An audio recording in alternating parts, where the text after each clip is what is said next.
All right. I will now. Do I reopen the meeting? I'll move to reopen. Okay. Do we have a second? Second. All right. Do we vote on that? Yep. Okay. All those in favor of reopening the meeting, please say aye. Aye. All opposed, nay. All right. With that, our meeting is now open again.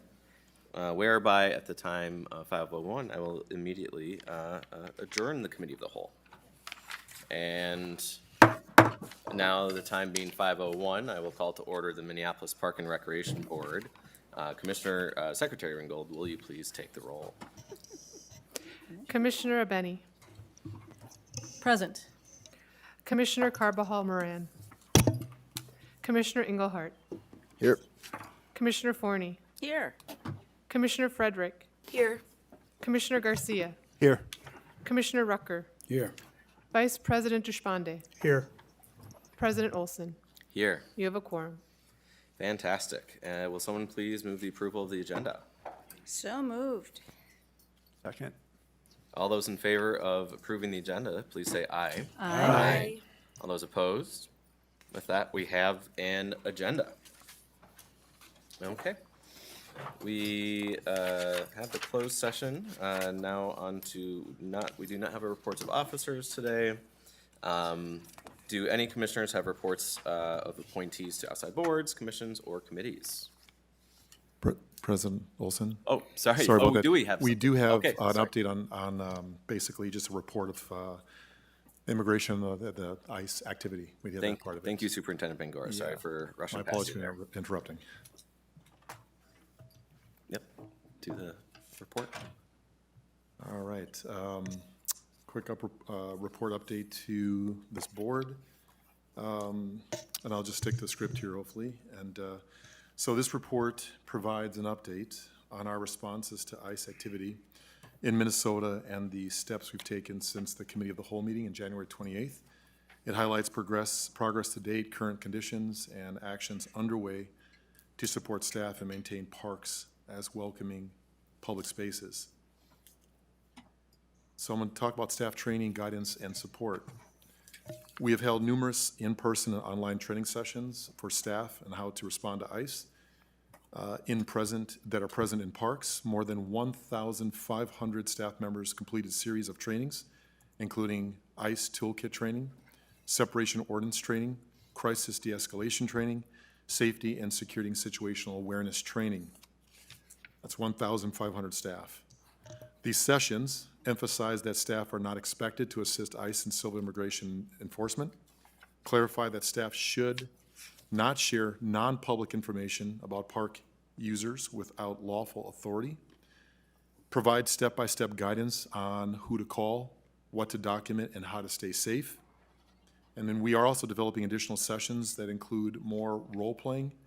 This will also help staff prepare for our busy summer season that's coming up.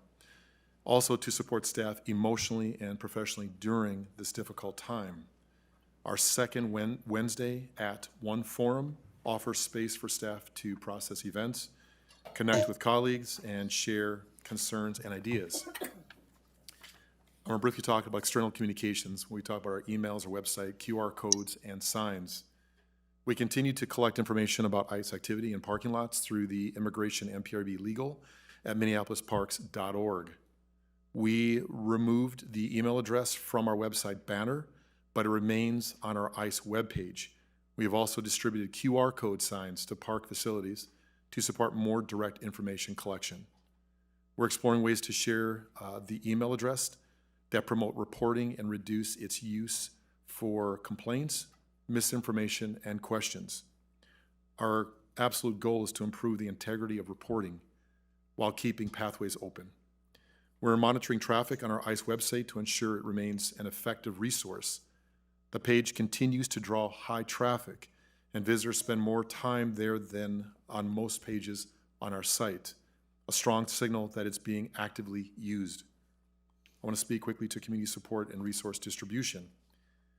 In parallel with our legal and policy work, we're taking concrete steps to support families and neighbors most affected. The one thing we're proud of course, there's several, but it's called our activity kits. Recreation staff developed activity kits that were delivered to volunteers for distribution to families impacted by ice. Staff hosted an internal kit assembly day and assembled over 600 activity kits. And in this room here, staff, we have amazing photos on our weekly newsletter that will show how we all came together as staff to specifically to put these kits together. Food distribution. Food distribution sites have been selected at 5 locations identified as needing support, ensuring families have accessible resources during this time of heightened stress. I also want to provide context on issues that are nuanced and complicated to the board. I'm going to talk specifically about the Mayor's Executive Order 2025-02. There is confusion in our community about the Mayor's Executive Order 2025-02. Despite this order, federal authority supersedes local action, and MPRB does not have legal authority to request DHS or ICE to leave park property. I know I've mentioned this multiple times, it's been in our correspondence, but I want to be very clear about that. Our focus is to develop legal standings that will preserve parkland for park use only. Because this effort may move through the courts, our documentation efforts are critical. The reports we receive through our email tip line are being compiled for potential legal action by the park board and partner agencies to help build a factual record of federal activity and in around our parks. Why we are not publishing the public ice sighting maps. We continue to track ice activity in parking lots, but we have decided not to publish an external ice sighting map because reports are unverified. Park Police monitoring with Fred Wells Tennis and Education Center. Last week, Park Police were asked to monitor the Fred Wells Tennis and Education Center. The center operates on land leased by MPRB and close to the Whipple Federal Building. The Hennepin County Sheriff's Office has requested that MPRB assign 1 Park Police officer to monitor access to the tennis center parking lot from 7 a.m. to 10 o'clock p.m. The Sheriff's Office will continue to manage the law enforcement response related to activity at or near the Whipple Building. We have also asked to ensure early morning pickup of trash left on park property adjacent to the Federal Drive in front of the tennis center to address immediate public safety concerns. With that, Commissioners, that's what I have to report out. If you have any questions, we are available to answer. Thank you, President Olson and Commissioners. Thank you, Superintendent Bangora. Do we have any questions for the superintendent? Okay. Commissioner Carvajal Moran. Hi, everyone. Thank you, Superintendent Bangora, for those updates. Just really quickly, for the Park Police that is at the Fred Center, are they, would they be able to station inside the Fred Wells Center, or is it just outside that they will be having to patrol? Thank you. Superintendent Bangora. Commissioner Carvajal Moran and President Olson, the request during the time when Hennepin County Sheriffs were in front or at the parking entrance to the Fred Wells Tennis Center, their role and responsibility was to make sure that folks that were coming in and out of that particular, the parking lot, which is required, they have 60 spaces there at the Fred Wells for their programming, for their tennis players, for the youth, for programs. They were stationed at that front gate. And what they would do is they would check, obviously, to make sure that people are coming into the parking lot were there for the use of the Fred Wells Tennis Center. So they asked us, obviously, because that is our land, that is a leased building that is on our property, that we would then take that responsibility because they have been doing that for many weeks. So they asked us respectfully, and they're good partners, that we would step in at this time to do the same thing they were doing at that particular space, which was making sure that people that were coming into that space were there to be using that facility for the programs, for their events, for the tennis center. So our officer, right now, our officers that have taken that space are there at this point at the entry, doing the same thing the Hennepin County Sheriff's Office was doing to make sure that the folks that were coming into that space were using that particular facility. So our officers are just taking, our officer who's there now is doing the same work that Hennepin County Sheriffs were doing in respect to that facility at the entrance. That answer your question, Commissioner? Yeah. Okay. Okay, Commissioner Garcia. Thank you, President Olson.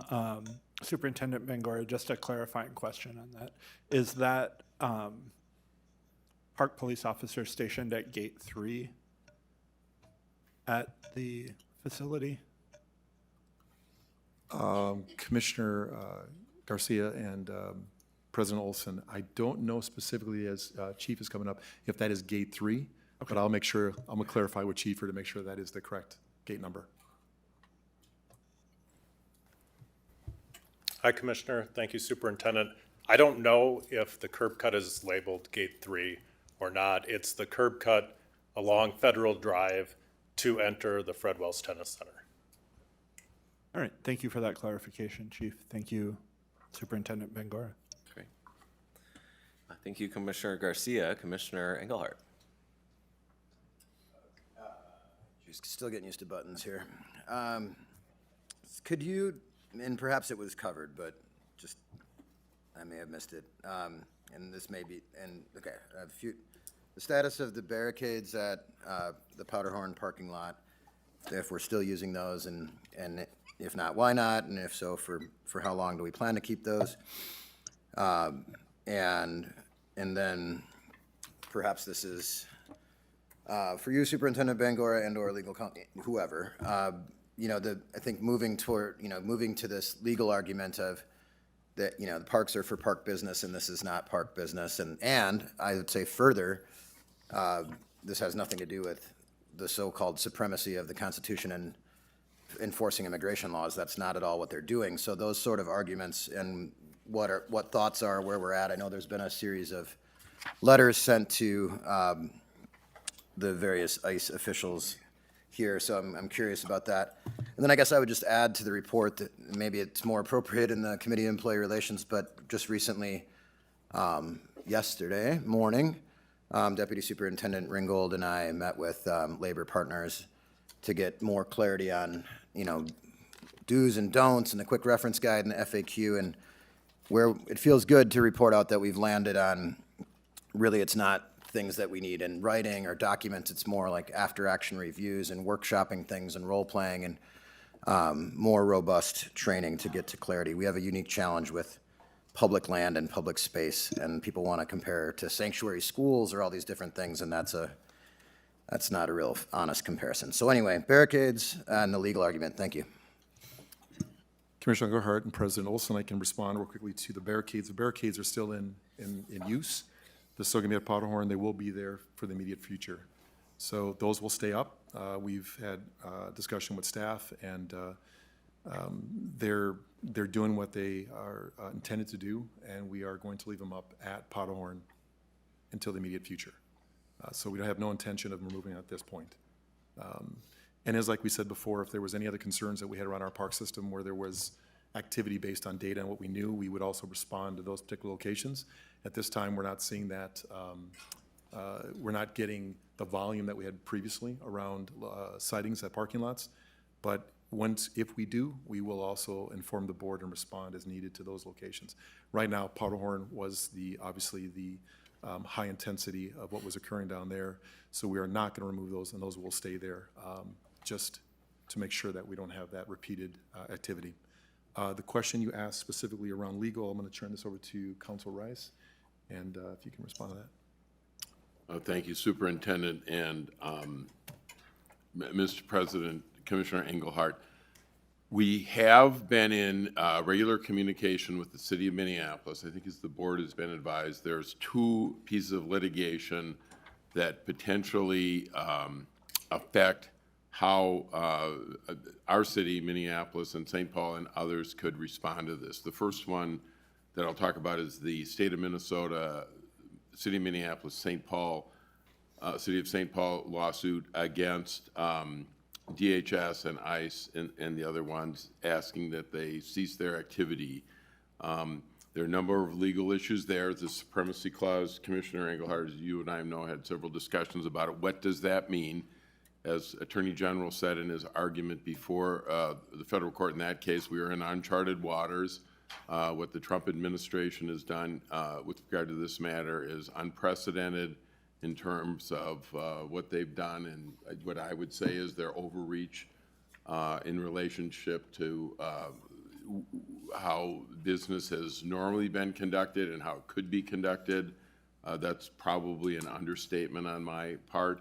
I could say a lot more things, but I won't at this point. But the issues about use of public spaces has been specifically raised in that litigation by St. Paul because they have not only have a separation ordinance like the city of Minneapolis, but they have also given nearly identical directions regarding their parking lots as this park board has under Mayor Fry's Executive Order 2502, that their parking lots cannot be used for staging of civil enforcement action. So that matter is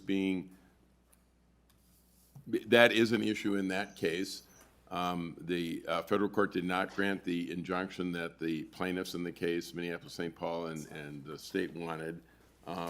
But we, just as last week, Ann Walther and I were talking to the city attorneys who are involved in it, and that is an issue in the case and will remain one as it moves forward.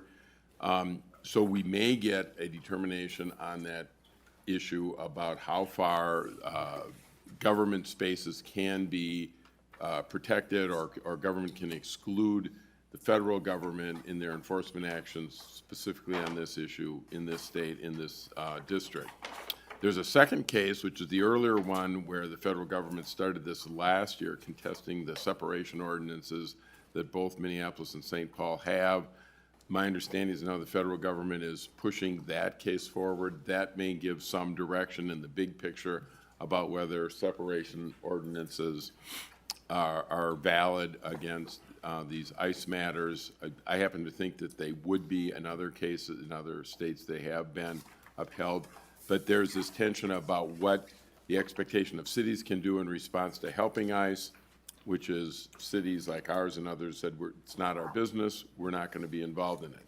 The next question becomes, how far can the federal government go in coming into a community and exercise their enforcement activities?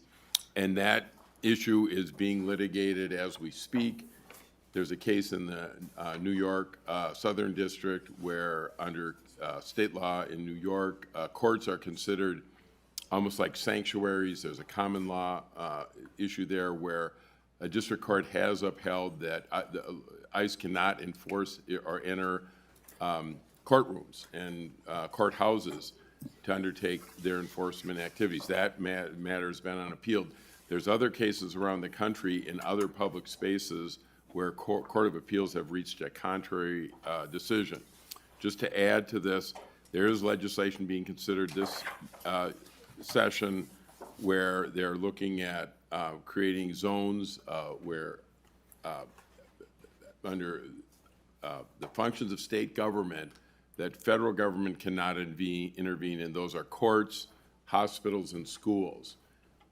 We've raised the issue about adding parks to that list of kind of, these are proprietary, state-based core functions of government, and we've asked other park agencies if they'd be willing to pursue that, and so far the only agency that's really expressed an interest is ours. A number of other park jurisdictions, I think St. Paul might be, but when we get into, cities in greater Minnesota or counties even in the metropolitan area, there doesn't seem to be the appetite to pursuing that legislatively. This is a long way of saying that these areas of the supremacy clause of the federal government using their enforcement activities, how far can they go in intruding on what are traditional functions of state governments?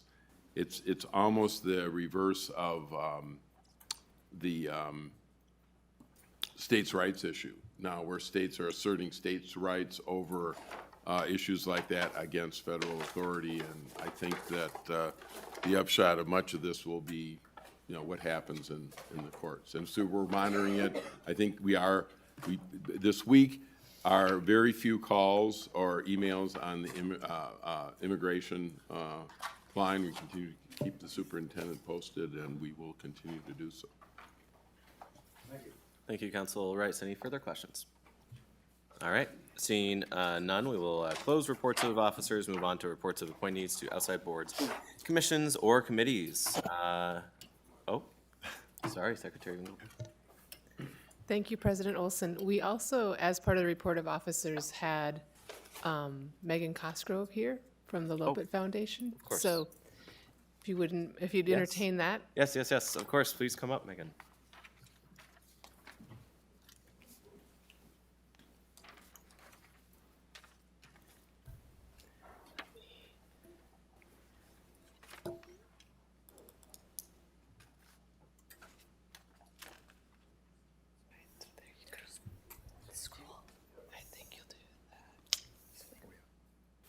Good evening. Thank you for the invitation to be here. Thank you, President Olson, commissioners. It's my pleasure to come and speak a little bit about the partnership between the Lopet Foundation and the Minneapolis Park Board and Recreation Board. My name is Megan Cosgrove. I'm the executive director, still relatively new in this role, but happy to say I'm in my second year and proud to be leading this organization. I think many are familiar with the Lopet, but I just want to center us in our mission to connect people to the outdoors through experiences that grow community. We're also rooted in our critical values here, which in this time and place have been more important than ever. We were founded in 2002 in a partnership between then Mayor Rybeck and Commissioners John Olson and John Irwin, and they hatched a crazy idea to have a ski race from Theodore Wirth Park to the chain of lakes. We've since grown. We're now in our 24th year and excited about how we've expanded. We're probably best known for running, biking, and skiing. We just completed an exciting string of events this winter, including the City of Lakes ski race, ski joring, and all kinds of youth activities at the park. I think we're probably best known for the Luminary Lopet. Hopefully everyone had a chance to visit us on Lake of the Isles. I think this year it was particularly powerful to see how art came to life to tell a story of what our city's experiencing. We are less known, perhaps, for some of the work we're doing around habitat restoration in the park, senior programming, environmental education, storytelling, and school-based programming. But overall, we reach people from birth until throughout their life, so we're trying to introduce them to lifelong sports that connect them to time and spaces outside. These next-gen races that I mentioned that just happened a couple of weeks ago are probably what highlights the culmination of those activities. So we have after-school programming in 5 junior highs, and then we also have a dozen programs in elementary schools. Combined with our programming that we offer out of Theodore Wirth Park, we're able to serve well over 2,000 youth through these efforts. We also have opportunities throughout the year for people to come to the park and play. And I'm excited about how we've expanded into more senior social opportunities so that people can grow in community. And they may not be out on a mountain bike, but we also have adaptive opportunities for them to come, enjoy time at the trailhead, and then head outside for environmental education activities. We have partnered with Minnesota Native Landscapes to endeavor on a 50-acre restoration project to restore the oak savanna in the park and work on prairie restoration. So we're about just about a year into that project, and hopefully you've seen some dramatic improvements with the removal of buckthorn this winter and many fun things to come as the prairie restores. We've also been working over the last couple of years to ask our community what they would like to see at the park. We know that it's critical to honor the history of our Northside neighbors and their relationship to the park.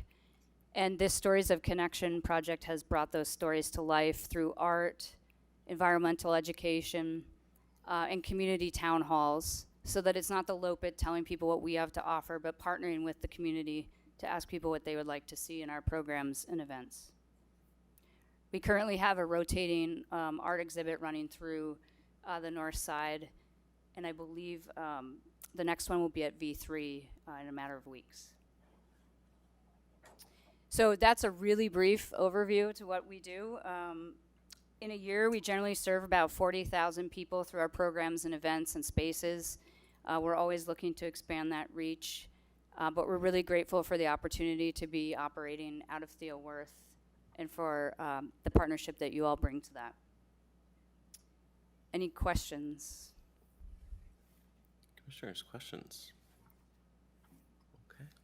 All right. Seeing none, thank you so much for the present. Oh, Commissioner Engelhardt. Well, first of all, I love all these activities. I'm going to ski the Corda Lopet on Friday instead of the Birkebeiner, but that's not the Lopet Foundation. But it is world-class skiing for sure, and it is great to see the diversity. But what's the status of the vendor in that trailhead building? Yep, we're actually in the process. We interviewed some candidates over the last couple of weeks, and we're trying to align some of our process with the vacancy at Awamni, and so we're working together on that, and still mid-project. So we currently have a temporary vendor in there, as you probably know, thanks to support from the chalet vendor, JLD. Anything further? Okay. All right. Well, thank you so much for presenting. Thank you. Okay. Last call on reports of officers. Last call. All right. Moving on now to reports of appointing Southside boards, commissions, or committees. Any commissioners, any updates? Commissioner Garcia. Thank you, President Olson. I just wanted to report from the Planning Commission. We held our meeting yesterday. It was delayed a day due to the President's Day holiday. We were able to pass on consent one park board project regarding a bicycle skills course near Lake Nokomis. So that has been cleared to move forward. Thank you for that. Commissioner Frederick. Yeah, had the opportunity to attend Minneapolis Parks Foundation orientation, which was really informative. Got a brief history of the work that they've been doing to support the park board.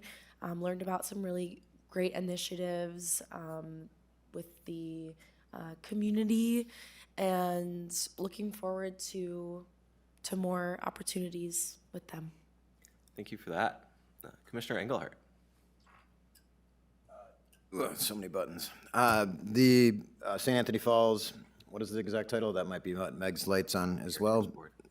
Heritage Board met Friday, and I don't know, it felt like a really good meeting to be at. There's a lot of good things happening on the west side of the river in terms of finding a space in that waterworks building that Awamni is still in and is transitioning to a bigger space, and a lot of things in the realm of land back, and really great presentations on that. And on the District 1 side, my district, it feels very good to be moving toward removal of that so-called pioneer statue and so-called B.F. Nelson Park in the very foreseeable future, this calendar year it looks like. So that's my report on the St. Anthony Falls Heritage Board. Thank you. Commissioner Forney, would you like to go before open time here? I'll do it afterwards. Okay. All right. We have now reached, well, maybe a little early, but I'll just start reading the open time rules here. So thanks to those who have come to speak during tonight's open time. The board's open time rules are as follows. I will call on people from the speaker list only. Names are added to the speaker list by calling in before 3 p.m. on the day of the meeting, or by adding it in person at the board meeting before 5:30 p.m. The time allotted for all speakers shall not exceed 15 minutes. We will fill in the amount of speakers that we have when I get that, and the amount of minutes as well. Time may not be transferred as to someone else. Please watch the timer and stay with your allotted time. This is an opportunity for you to address the board. We are listening, but we will not respond. That said, please don't hesitate to contact any of the commissioners for dialogue and further discussion. To protect the privacy of individuals, please refrain from commenting on specific personnel issues or pending litigation. Discriminatory or harassing words directed at anyone will not be tolerated. And each speaker is asked to name their name and address. And with that, we have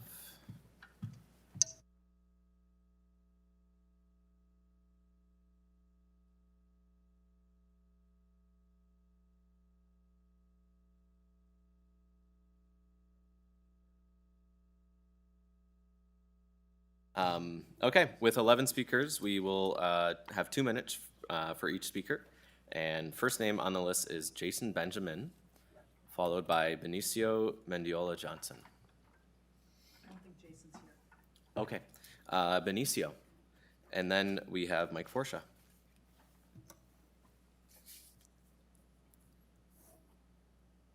Benicio Mendiola Johnson, 611 Franklin Avenue East.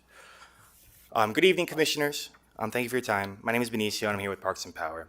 Over the past several weeks, community members and park workers have raised concerns about federal immigration enforcement activity near and on park land. These concerns are not abstract. They have affected how residents feel entering public spaces and staff understand their roles. We are asking for clarity, consistency, and transparency in 5 areas. First, finalize written guidance and completed training for all frontline staff so there's clear understanding of how to respond if federal immigration enforcement is present, including clarity that staff are not expected to assist or protect federal enforcement unless legally required. Second, consistent and neutral application of existing park rules within legal limits with documentation of enforcement decisions. Third, an accessible reporting system so staff and community members can easily submit concerns and understand how those concerns are handled. Fourth, periodic, high-level public updates so the community understands what progress has been made. And fifth, reaffirmation that park staff and resources are not used to support federal immigration enforcement operations, and that any requests are routed through legal counsel. We recognize that legal constraints exist. We are not asking the board to interfere with lawful federal authority. We are asking for clarity, accountability, and visible follow-through within the authority that you all have. We appreciate the conversations that have happened this week. Now we are asking for timelines and public confirmation of next steps. Thank you for your time. Thank you, Benicio. Mike Forsha, and then Erica Jones. Commissioners, honored to be here again. First thing I want to do is I want to apologize to those commissioners that I interrupted when you were being sworn in with Jacob Fry. My decorum and my etiquette needs a little work. But I always come back to the fact that how much etiquette and decorum was used when our people were being run off this land. Not much. When the land was taken, not much. And now today we see the Whipple building being used for more brown people. And our white allies who are putting their lives on the line. But it shouldn't be. We've been through this. We know what it feels like to live under occupation. Some people, this is all new to them, being occupied by a federal force, thousands of troops. But our people have been through this before. We know what it's like. No one's illegal on stolen Indian land. They should not even be using the word illegal. They may be undocumented, but before that border went up, we were all related. They're my relatives south of that border. And Minneapolis Park and Rec Board, the largest landholder in the entire city of Minneapolis. You own more stolen Dakota land than anybody. That land should never be used for those troops. It should never be said that they were just following orders, doing my job. All your workers in the parks, they should be supplied with whistles. They should be able to use their phones when the time comes. They should be able to be a citizen and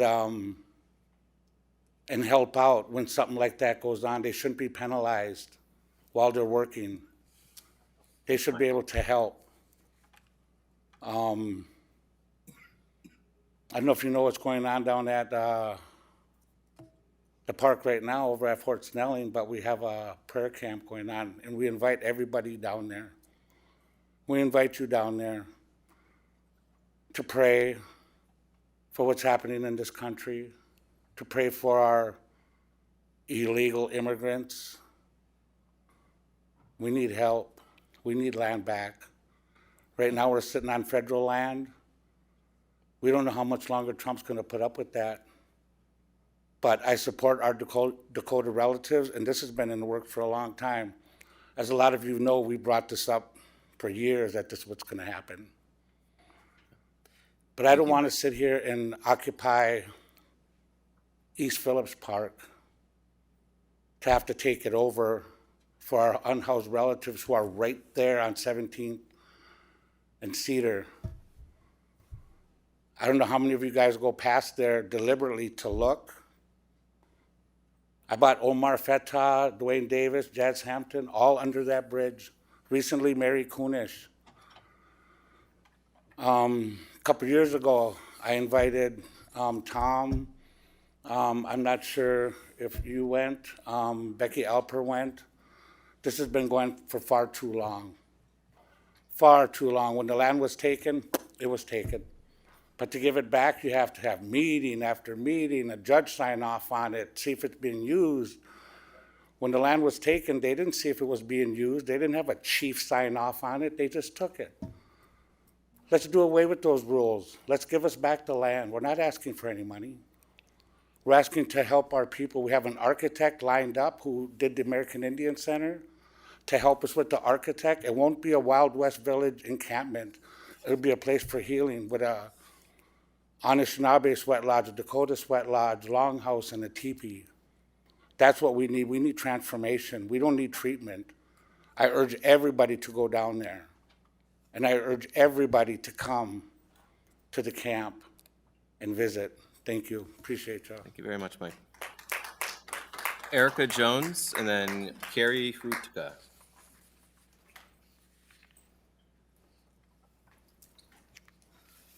Petuashte. I myself, I'm not going to apologize for disrupting the mayor's inauguration. So that was me. I was the one that told him to take that letter. And I wasn't going to leave until he took it. But I just wanted to say that, I'm just grateful to be here, very, very well alive today, as a Dakota survivor, as a Dakota exiled woman, as a veteran, as a mother of 5 children, as an educator in Anoka Independent School District.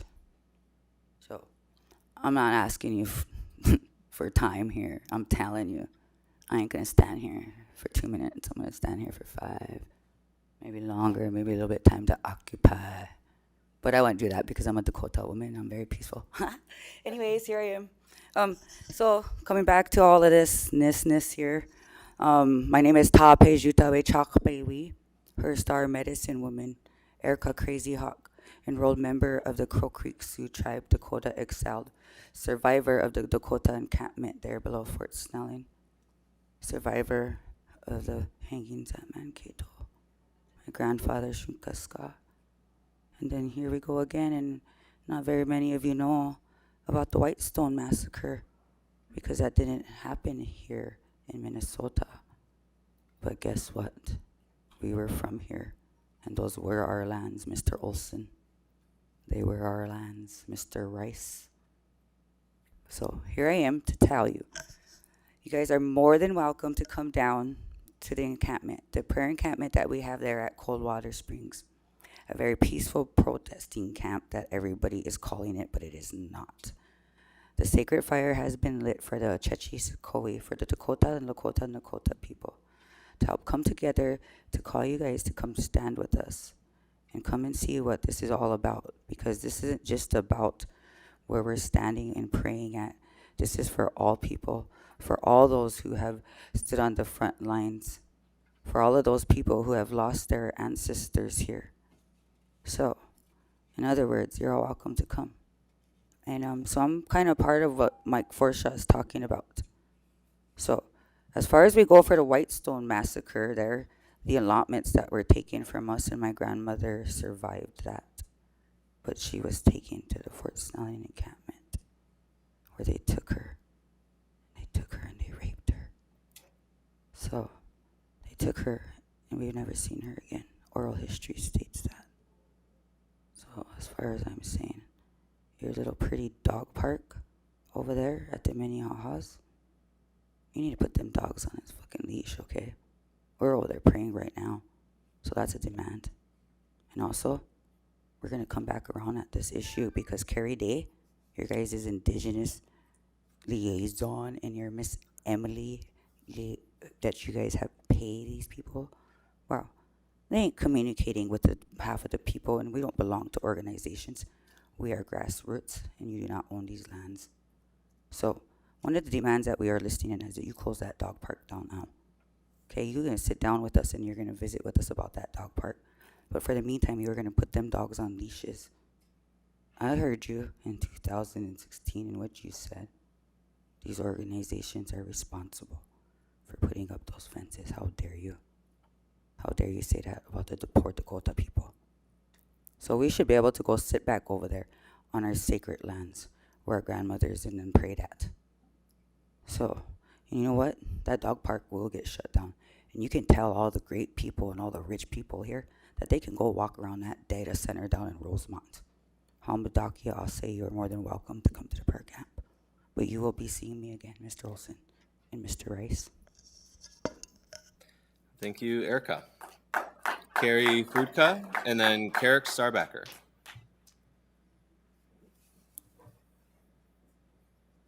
Hi, I'm Carrie Rudka. I'm a park keeper for the park board. What I say today is representative of me, myself, and I only, and I do not represent the park board. I'm here to talk about like my stance on what the park board is doing as a worker. And I also want to just mention that the park board land is native land, and if you guys want to reclaim it and say you're doing reparations by renaming stuff to their indigenous name, that's not doing enough. Doing enough is to actually have stewardship within the native communities here and have them have ownership of that land. So that's just my 2 cents on that. Like I said, I am a park keeper. I take care of Powderhorn, Cochrane, Central Gym, a lot of the areas that have had a high rate of interaction with ICE agents and community members. I had my own situation where I confronted an ICE agent at Powderhorn 4 days before Renee Good was killed. This is before the park board even issued any statement or offered any guidance on what park keepers can do or cannot do. It was up to me and my choice to go over there and to have a conversation with that ICE agent to ask them, first off, are you in active pursuit of anyone in our park? And they admitted fault and said no.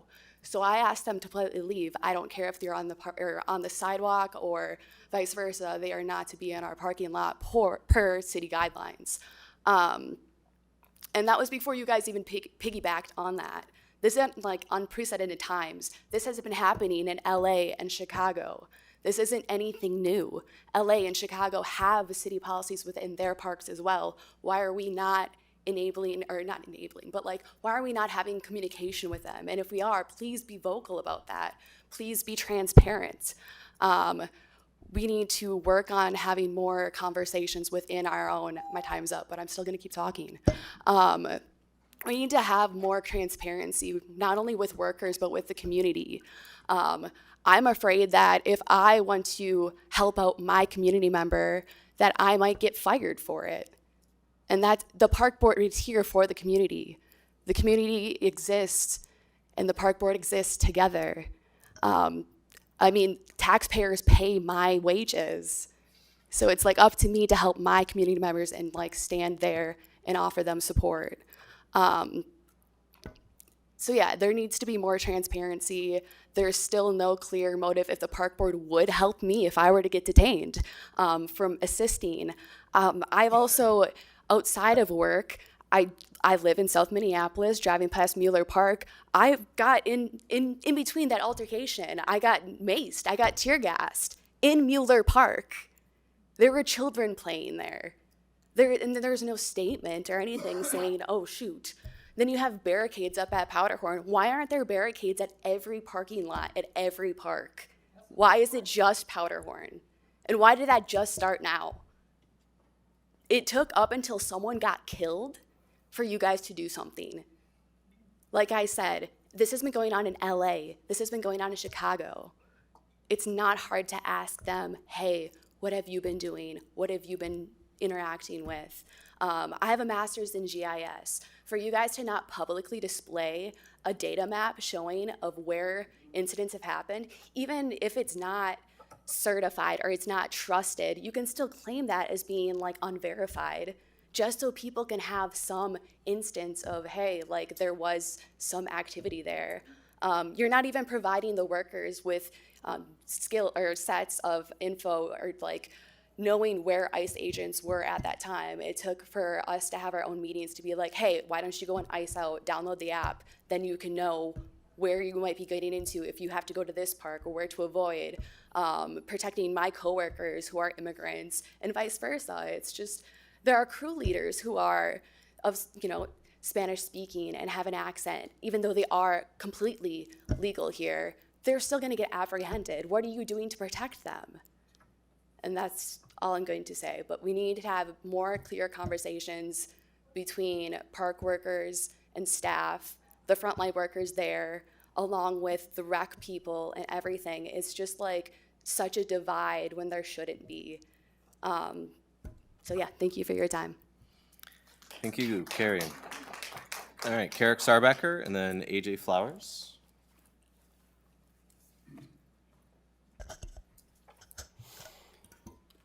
Good evening, President Olson, commissioners. First of all, I just want to say that my name is Carrick Sarbacker. I'm a resident of South Minneapolis. I work in forestry in South Minneapolis, and I just want to say, first of all, I stand in solidarity with my relatives in prayer at Coldwater Springs. I'm here tonight to talk about worker protections, training gaps, and a need for clear information and guidance. A failure to plan for employee abductions is a plan to fail. It's not a matter of if this is going to happen, it's already happened. We want to talk about training. I want to know what the timelines are. The Park Board has a duty to inform workers of our rights. I received an email on behalf of Superintendent Al Bangora yesterday saying that there was no reported ICE activity since February 13th. Not only is this inaccurate information, it's also a very harmful narrative to be spreading to our community. The need for clear guidance and information is very disturbing to me when Al just stated that we don't have the authority to ask ICE agents to leave our parks, and yet we're telling community that ICE agents can't stage at our parks. This places the burden of enforcement on the people that are present, on frontline workers. And this forces us to be making choices about whether or not we want to protect our community or whether or not we want to risk losing our job or being disciplined.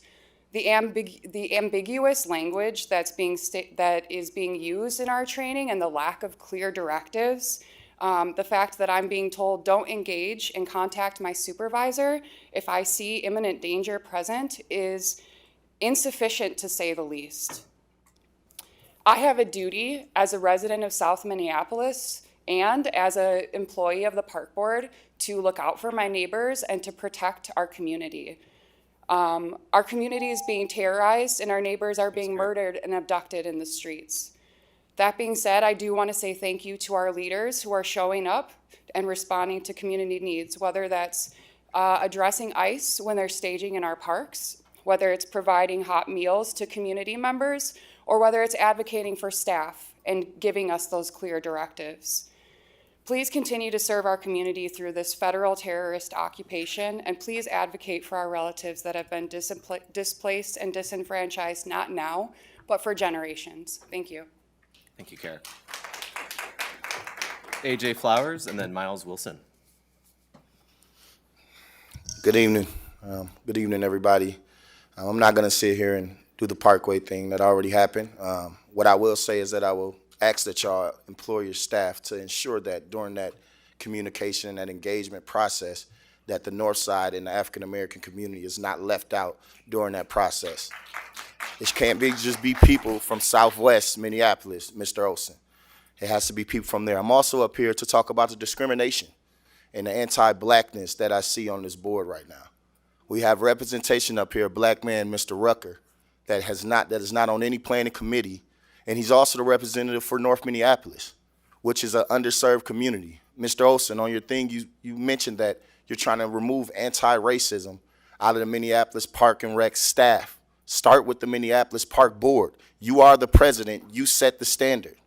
You decided not to have him on any committee of significance. You decided to have this man just there and just sit here without any type of say-so on what's going on. That makes us feel very underrepresented. Another thing that I'm very concerned about is that I keep hearing y'all come up here and I'm not hearing anything that's going on with our youth. I know a lot of y'all ran and said that y'all are going to do work for the youth. I would love to sit down with y'all and do work with youth. As you can see, I'm a coach. I coach over 100 kids. And I haven't spoke to anyone about the youth. Now, ICE, y'all are doing everything you can or trying to. At least some people saying you're not. So you guys got to get on that. But right here, I'm talking about the African-American children in our underserved community, particularly over North Minneapolis and our inner cities of South Minneapolis, that don't have the chance to get the bikes. They ain't got the money to afford bikes all the time, Mr. Olson. I would love for you to do a bike program for our young folks so that they can ride through the parkways too. Amber, I would love to sit down with you and Kay, I can't say your last name, so I'm not going to disrespect you. You get what I mean? I would love to sit down with both of y'all and come up with a plan for our youth coming up in the summer. We already have incidents popping off at Falwell Park. We already had an incident popping off at, Farview Park. 2 back-to-back incidents where we have young folks, young women who's been sexually harassed at the parks as well. I'm not getting enough feedback from this park board about that. I really find it very disrespectful. And Black History Month and everything that's going on within our country, and we're talking about systematic racism. When you talk about systematic racism, you got to go through the foundational issue of where that systematic racism played and who it went against first. That is your indigenous people and that is your African-American people. They spoke for the indigenous people, so I'm here speaking about the African-American people. When we talk about occupation, federally sanctioned violence, state-sanctioned violence, this is something that's been happening to our community and still is happening to this very day. We just get pushed to the back because it becomes a norm. So I'm going to ask y'all, everybody that's on this council, everybody that's on this park board, who really stands for anti-racism, who really stands for unity, who really stands for solidarity, to look at your committees and look at your board and ask yourself the question, why is it that the only Black man and the representative of North Minneapolis is the only one that's not on any committee of significance? We are asking that you guys put him on the planning committee, put him on the admin and finance committee so that we can have a say-so and representation in those important committees around our city. We're working right now to try to bring a Black Recreational Advisory Committee to this board for this very simple reason. Because for some reason, unless we stand up here and come yell, put our signs up, we're not being heard. I do not want to have to go through 4 years like this with all of y'all. I do not want to have to do that. I will. And we're just going to come stronger and stronger. But we can work together if we can actually get rid of some of the anti-Blackness that has been displayed to start already in this first new session of y'all park board. Mr. Olson, I ask you to look at your committees once again and ask yourself, how is it that this Black man who's on his second term was not qualified for any committee of significance? Thank you. All right. Thank you, AJ. Miles Wilson and then Al Flowers. Good evening. My name is Miles Wilson, and I'm the chair of the Young People's Task Force. And actually, very ironically, I'm coming up with a very similar concern as AJ Flowers. And so I won't go through that whole spiel that, because AJ just outlined everything that I was pretty much going to say, but I'll add on to some details here just for transparency, for everybody that's watching, everybody that's here, and also to kind of let people know what I was able to find. So as AJ has mentioned, you know, we have 6 committees, and we have a commissioner. We have a couple commissioners that are on several committees. We have one that is not on any committee. And we also know that the president assigns the committees or appoints the commissioners. And so my ask is also that we review that and add Commissioner Rucker to a committee. And like AJ, I actually second what he said with the administration and finance and legislation for the committees and planning that to be reviewed for Commissioner Rucker to be added to.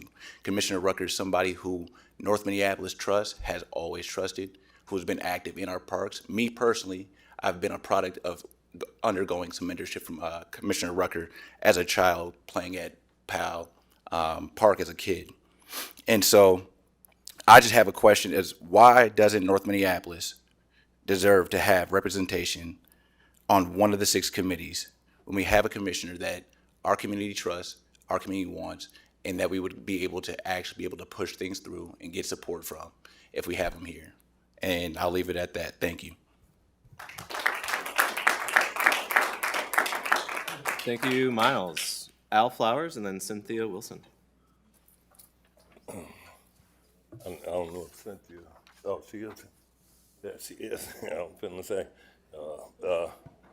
I ain't want to, I almost don't know what to say because AJ and Miles came up. Like AJ started off, we got a battles when they come, the Parkway. We'll see what we're doing down the road there. But what they just said was more important to me as an activist than even that. And Tom, as I went over your stuff too, and I see you was over communication at the House or at the legislature. So you know about communication. And you know, as a chair, you know this ain't good communication. We got to keep coming up here. We respect our leadership in our community. Like the natives respect theirs, we respect ours. When when they talk about stolen land, all I think about was the stolen people that got drugged over here to this situation in America. And then we had to build America. So the wealth that came to America came off the back of people that look like me, the slaves that look like me. That's where the wealth came from. So I always understand that. I understand the natives fight, but our fight been going a long time here, over 400 years. And so when they say what they say to this board, but it's really to you, Commissioner Olson, Chairman, it's really to you that when we come back, because this is a real issue here, and it's how we do it. Today, I put the signs up on the chairs, and I'm glad it was enough room, ain't nobody here, so we could put the signs up on the chair. We didn't have to bring nobody. But this is what we feeling in our community, in the black community. This is what we feeling just off of last week. No respect at all, and especially for our commissioners. We can't have that. And what we asking that when we come back, Commissioner, because you can do this. You can do it right now while we're here. We want to be on planning. We want to be on finance. We don't want to be the vice chair of recreation when we're dealing with our kids. We should have been a chair. Somebody said it earlier. He been here. He was already here. So this was all about politics. This was about politics and who was with who during the election. That ain't what we playing. We playing for our life. And so when when we can't see our representation on this board in Minneapolis, we don't see our representation as African American. And so the next thing is the signs now. Next time we gotta elevate it to the people, to more people, to the churches to come in here and say this is real. We will have representation in these next 4 years on this park. How we gonna do it is do we have to come in every week and get our representation, or can we call a commissioner like Commissioner Rucker and say, hey, what's going on there, and he can give us an honest answer? Because he can't give us an honest answer if he ain't at the table. And that's what we always been fighting for, to be at the table. We don't want to be on the menu and then and we ain't at the table.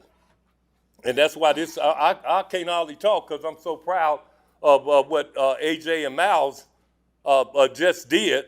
And they don't have to do that. They work every day. They do what they're doing every day, but then they coming up here fighting for our people. So for me to see that, next time it's got to be more leaders standing here to support what they just said. But they did it so good, and they asking, and I'm asking that when you hear what we saying, because I know you hear us, hear what we saying, and that's communication. We must have representation on the bigger committees. Throw the politics out the window, because when you didn't throw them out, you threw us out the window. We could talk about ICE. I don't have no problem with the ICE, the immigration stuff. I fought for every community. anybody, any activist in any community will tell you Al Flowers stood with them in their fight. And I never asked them to stand with me in our fight. But I asked my people, and so I'm saying to you, they just asked. I'm hoping that the next time we come back, that we're on some kind of planning, we're on some kind of finance committee, and to not be, it shows more disrespect for the black community, and I hope that ain't so. Thank you, Mr. Chair. Thank you, Al. And to wrap us up, we have Coach Tate. Oh, Cynthia Wilson, sorry. Cynthia Wilson, then Coach Tate. Okay. Good evening. Cynthia Wilson, 2117 West River Road. Just a few things. Really, I want to applaud these employees. Amazing. Really. This would have never happened years ago. You wouldn't get employees coming to a board meeting talking about what's going on and how they're feeling about what's going on. So that's to be applauded, and you may need me down the road. Minneapolis NAACP. It's my hope that no retaliation comes to these employees for standing up and speaking their mind, because they have a right to do so. So I wanted to say that first. Secondly, I want to commend these young brothers who are standing up for what they believe, because these young people are our future. These are the ones that are going to take the torch and move past what Reverend Jesse Jackson stood for with civil rights in the movement. So thank you, brothers, for coming out and standing on, on business. I appreciate that. Now, I would love to be in my house in this snowy weather, but I'm going to keep coming. I'm going to keep coming out here because I know that there's something that can be done. And let me just say another thing. You guys made the vote at the last meeting, but you guys can, some previous meetings that I never received any information about, and I would think that that's public record. So if there were meetings that took place in the community about these parkways being closed, I'd like to have access to that information. So do I talk to you, Jennifer? Okay, I'd like to get that information. That's number one. And then number two, if you're as confident as you say, Mr. Olson, about the information was received and people were on board with this information, then what would be the problem with opening it up again, because that was during COVID, opening it up again now to these different communities and let them bring their voices forward now, right? What would be the difference? Because now you're really being inclusive and you're actually getting the voices from all over the place. Because after last meeting, I seen all of those different people stand up and talk about what they were talking about, and I thought for sure that that would penetrate some of the thoughts and minds of the people on this board. But as I'm gauging the board, I'm noticing that there's a lot of young, new people. And when somebody asked a question about what's happening with the park board, because I asked that same question at the last meeting, where are we going? And maybe it's time for another environmental analysis, because the last one that was done was maybe like about 20 years ago. But maybe another analysis needs to be done, not only on the park system, which we hide behind when we say we're the #1 system. That's because we got the trails and we got the parks and but the inside, the eternal stuff, where the employees are talking about they don't feel safe, where people are talking about they're not being heard, where your constituency is coming and talking to you and you're basically slapping them across the face and say, we're still gonna do it our way. Inappropriate. The board has to change. And the people who are new, you can't just jump on board with whoever tells you to come on board. Learn about your position. If you don't know, go to your constituency and ask. But just don't jump on the board, somebody said, well, vote because this is right. That's not how it works. So as I'm looking around here, I can tell there's a lot of people who are new and don't fully know what happens with the board. And there's a lot of people who use this position for their own personal gain. Mr. Olson, this is about the community, not about you. Constituency brought you people in here to help for a better park system, not to get on board to say this is about me and what I want. And so, yeah, we're gonna keep showing up. We're gonna keep coming. If I have to peel myself out, we're gonna keep coming. And yeah, it's a little thin tonight because of the weather. But I promise you, we're coming. And we're asking, as I heard, not to be on the menu, but be at the table. That's not a hard ask. We have our DFL chairperson here for the African American who's sitting and listening and watching. We just said that there is a black man who has constituency, who we trust, who we value, second term, and he's not on a committee? And that doesn't ring a bell to you, Mr. President? That doesn't ring a bell. Something is wrong with that. So when you look at these signs, that's not inclusion, that's division, purposely. That is intended to make Mr. Rucker invisible. But let me tell you something, brother, we right here with you. 10 toes down with you. And we will continue to show up. So I'm not sure of what the little back behind the door scenes is where whoever gets in the back closet and talks about this is what we're going to do, just get on board, just get on board, just get on board without ever really checking out exactly what's going on or listening to the constituency. That's a problem. Appreciate your time, but I'm asking that we look closer on this whole issue about these closing up these parkways. And if this is really, in fact, been verbalized with all of these other CACs that you said that you had, we'd like to get the information, first of all. Second of all, we'd like this to be reopened and have people come to these community meetings and see what's going on. And let's compare them. Let's compare what happened during COVID and how people are feeling now. And then put that information out to the community so people can determine that. These are some simple things that we can do. So let's work together. We ain't got to be adversarial about this. Let's work together. That's what the board is supposed to be. How much can we do together? Then we're just saying, well, no, my way or the highway. I'm going to close these parkways. I'm going to do this. We're not going to have that. We're going to close the building. No. Let's work together so that we can do better for the community. And that's the whole community. Thank you. Thank you, Cynthia. And Coach Tate. I ain't gonna be too long. They've said it all. I've sat in this room by myself for many years, and it brings tears to my eyes to see my community come out and support this stuff that I've been running for about 20 years, you know what I mean? I was the only one holding the sign. Now look, I got a whole line of them. So it does make a difference when we're talking about community.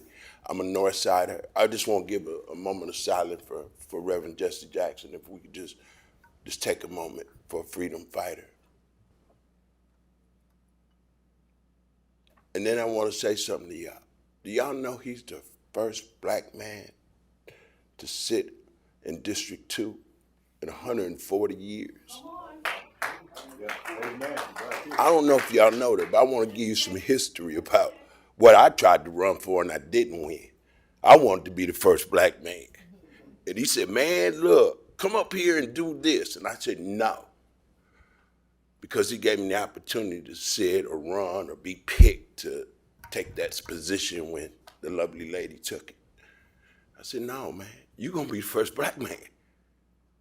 And I'm proud of that. And I want y'all to be proud of it. The one thing that I know about people, you got to change your heart about people and what you want to do. It's okay to sit back and fight for all the things that you want to happen at the park or in the city of Minneapolis. But check your heart and see who it's affecting. For many years, I've come here and I fought for my youth, and I'm going to continue to fight for the youth as we continue to bring the ideals of what we think will work in our communities together with y'all. We ain't leaving you out, but we need to be at the table to help you with the ideas that we know work. I ain't been doing this work for 40 years because they paid me. I've done this work because I care about my community.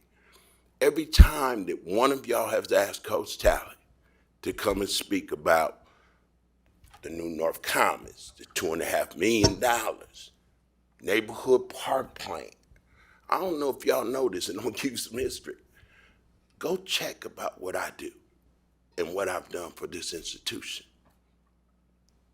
And when they tell you I'm the angry black man, I ain't no, I just got compassion for my community and my youth. And I got a bunch of young people coming and backing me. Because I'm ready to retire, y'all. But my spirit says keep coming so I can keep educating the new board, the new group of people who want to do right for our communities. Thank you very much. And happy Black History Month. Because we deserve that. All right. And with that, actually, I will, commissioners, so Jason Benjamin, he actually had emailed earlier, there are some PowerPoint presentations on setting up historical markers for, very relevant to Black History Month, actually. So encourage you to take a look at it.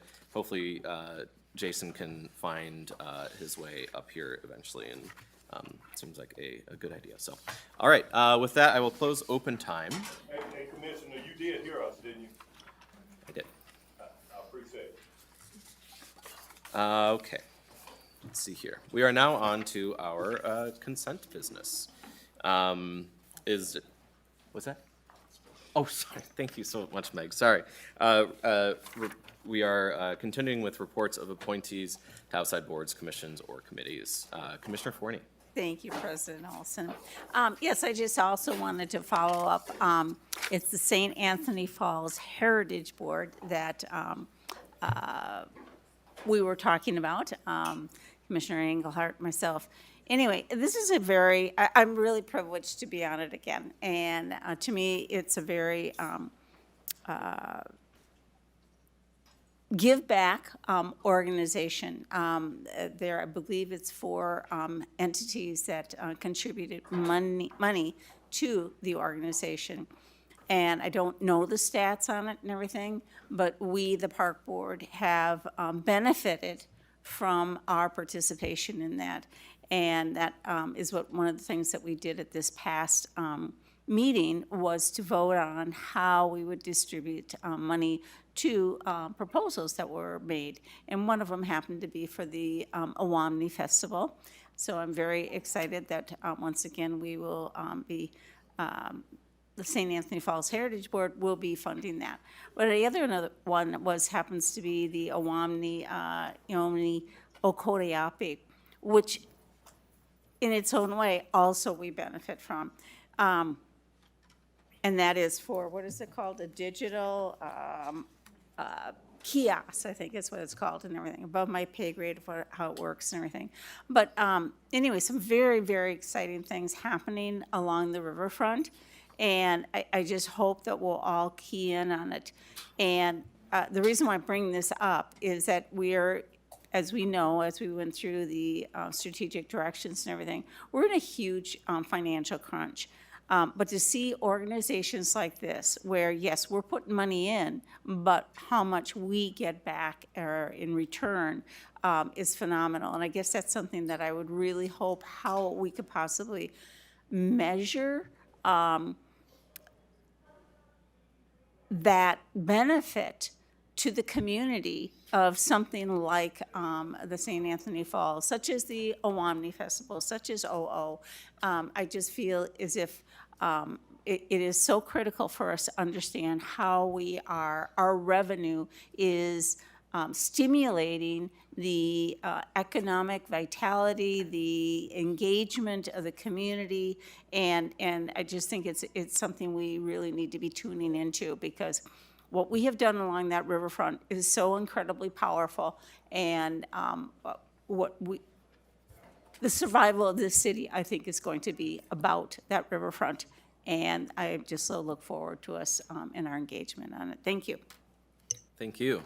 And I actually forgot, I have so we have one more appointment to the Minneapolis Parks Foundation Investment Committee to make, and this one can be a commissioner or staff.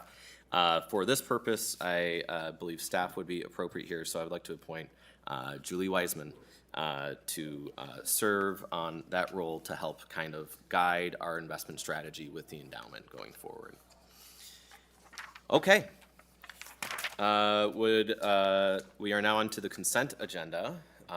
If no one would like to pull any individual consent items for discussion, Would someone please move them as a slate? I will move the consent I'm agenda. sorry, Commissioner Deshpande. Do you want to pull any specific items for discussion? Yeah, I had a number of questions, but I also specifically wanted to pull item 9.2, the painting contract for North Commons Park. Okay. All right, so that one has been pulled. Would someone like to move the rest as a slate for approval? So moved. Second. Okay, all those in favor of approving the consent agenda, sans the one pulled by Vice President Deshpande? Aye. Please say aye. Aye. Aye. All those opposed? With that, the consent agenda is passed on to, was it resolution 2026-19? Dash 1.8. 1.8. To that, Vice President Deshpande, Dan Elias, Project Manager on this one, to your questions. Great. As I read through the memo on this one, I was startled at the number of twists and turns with the way that the ultimate bid came through. And so I just wanted to, I mean, and just for everybody's, for the record, it seems like we got 2 bids in August of 2025. They were both rejected by the Minneapolis Civil Rights Department. Then we got 4 bids a couple months later. 3 of those were rejected. 1 of them was rescinded by the bidder. And then finally, we got 4 final bids, and 1 came through. And that took 5 months for a painting contract. Can you explain to me why it took so long, and is this common? President Olson, Commissioner Deshpande, I would say 3 rebids of an individual construction contract is uncommon.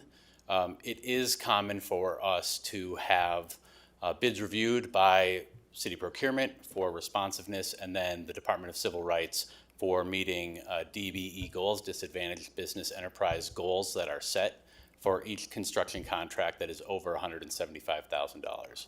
And so it is an effort of the Planning Division to sort of educate our bidders in the necessary paperwork requirements that do come with a lot of these projects. And for this one specifically, for whatever reason, we had, as you noted, multiple challenges in those bidders submitting bids that included either enough subcontracting to meet the DBE goals for the contract, or in this case, also meeting good faith efforts if they can't find those contractors. So the 5 months is appropriate given the 4 bids, because with our public bidding guidelines, those bids do have to be on the street for a minimum of 3 weeks, and it takes quite a while then to review responsiveness on the back end. But I would say 3 rebids for a construction contract is uncommon.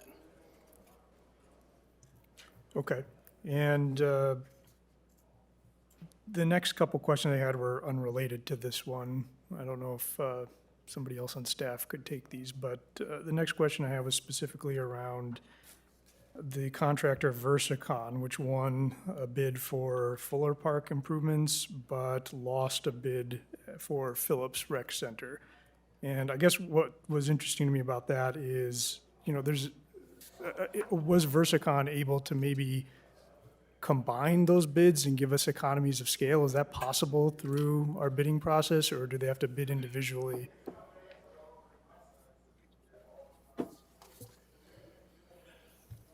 President Olson, Vice President Deshpande, it is possible for us to couple projects. It's not always easily coordinated because of different types of work or different timings of projects. Where we can do it, we look to couple them together. It happens more maybe on playgrounds or smaller projects than on larger projects. And in the case of this one with Versacon, it's a very specific kind of work at Fuller Park and with relative to the ADA improvements that may not easily lend itself to coupling with another type of project. Okay, thank you. And then my last question was around a joint powers agreement called Sourcewell number 46993. What is that? President Olson and Vice President Deshpande, the Park Board is able to purchase certain things through a collaborative buying agreement that's organized by, in this case, an organization called Sourcewell.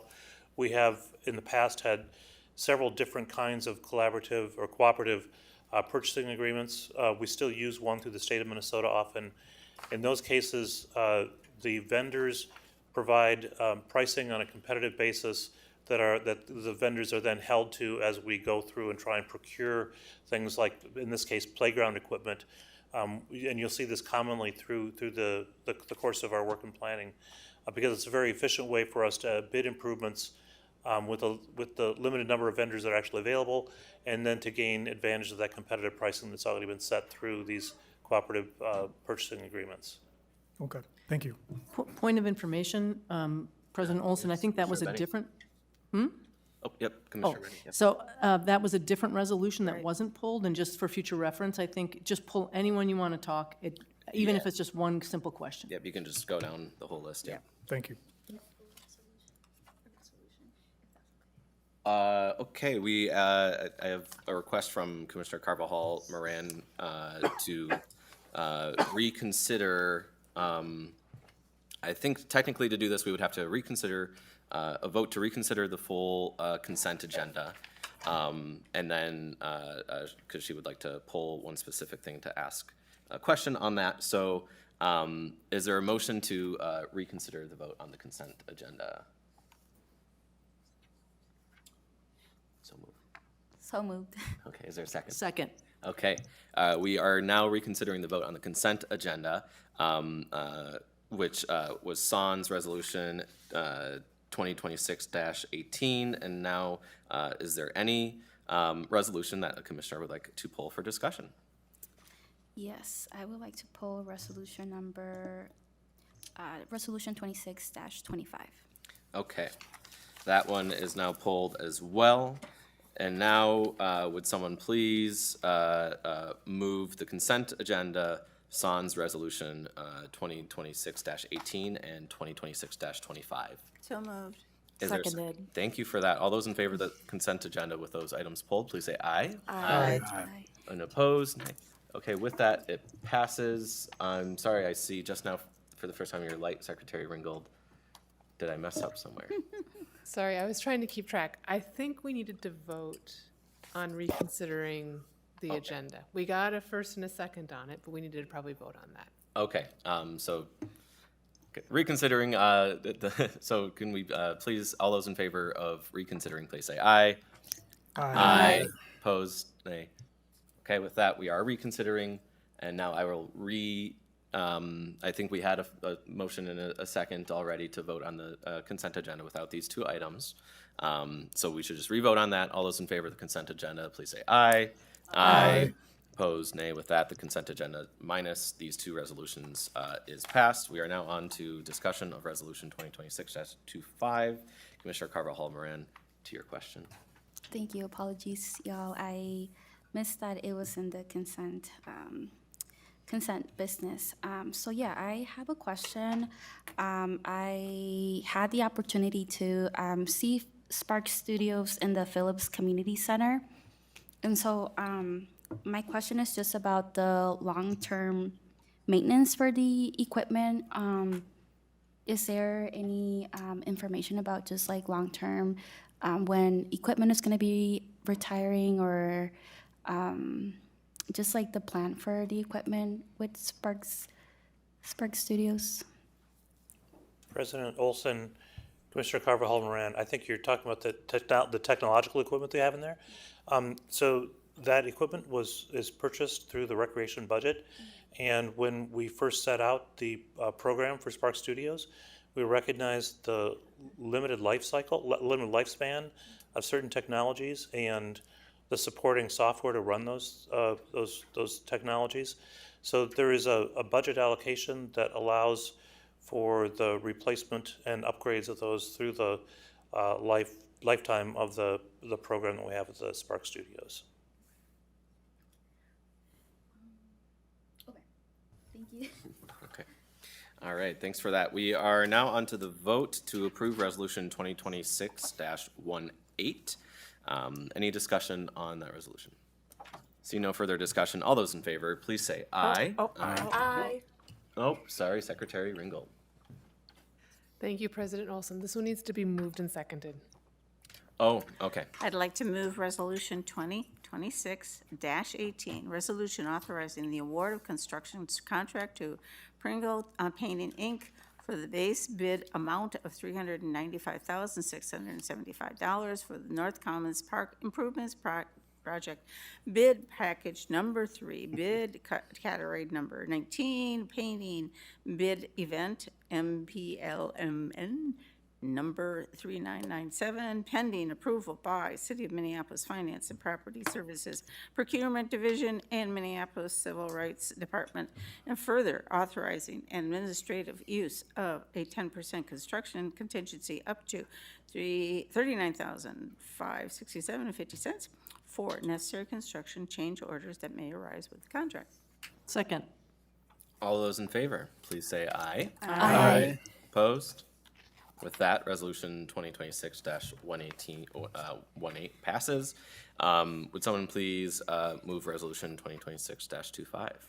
I'll move Resolution 2026-25, resolution awarding a construction contract to CJC Construction LLC for the base bid amount of $506,000, accepting all deduct alternates totaling $56,400 for a total bid amount, award amount of $449,600 for the Phillips Community Center Sparked Studio Project, bid event MPLMN number 3728, pending review by the City of Minneapolis Finance and Property Services Procurement Division and Minneapolis Civil Rights Department, and further authorizing administrative use of 10% construction contingency up to $44,960 for necessary construction change orders that may arise with the contract.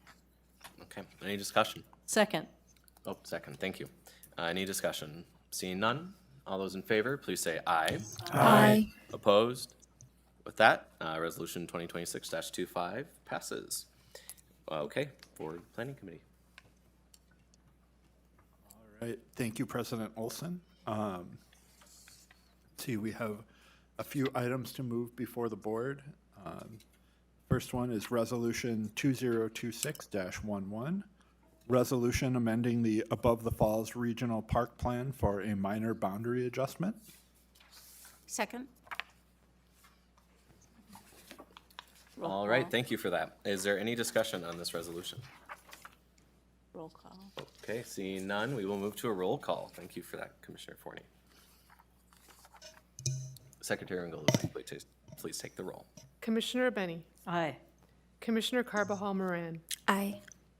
Commissioner Engelhardt. Aye. Commissioner Forney. Aye. Commissioner Frederick. Aye.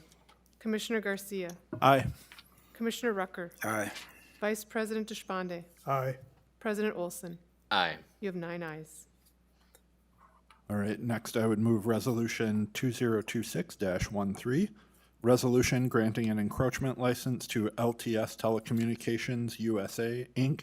for use of 330 square feet of land across Theodore Wirth Parkway at 30th Avenue North, encroaching upon parkland at Theodore Wirth Parkway within Theodore Wirth Regional Park. Second.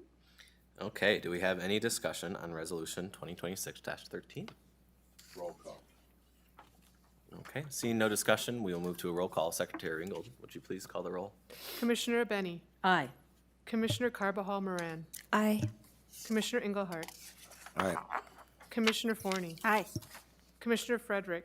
Aye. Commissioner Garcia. Aye. Commissioner Rucker. Aye.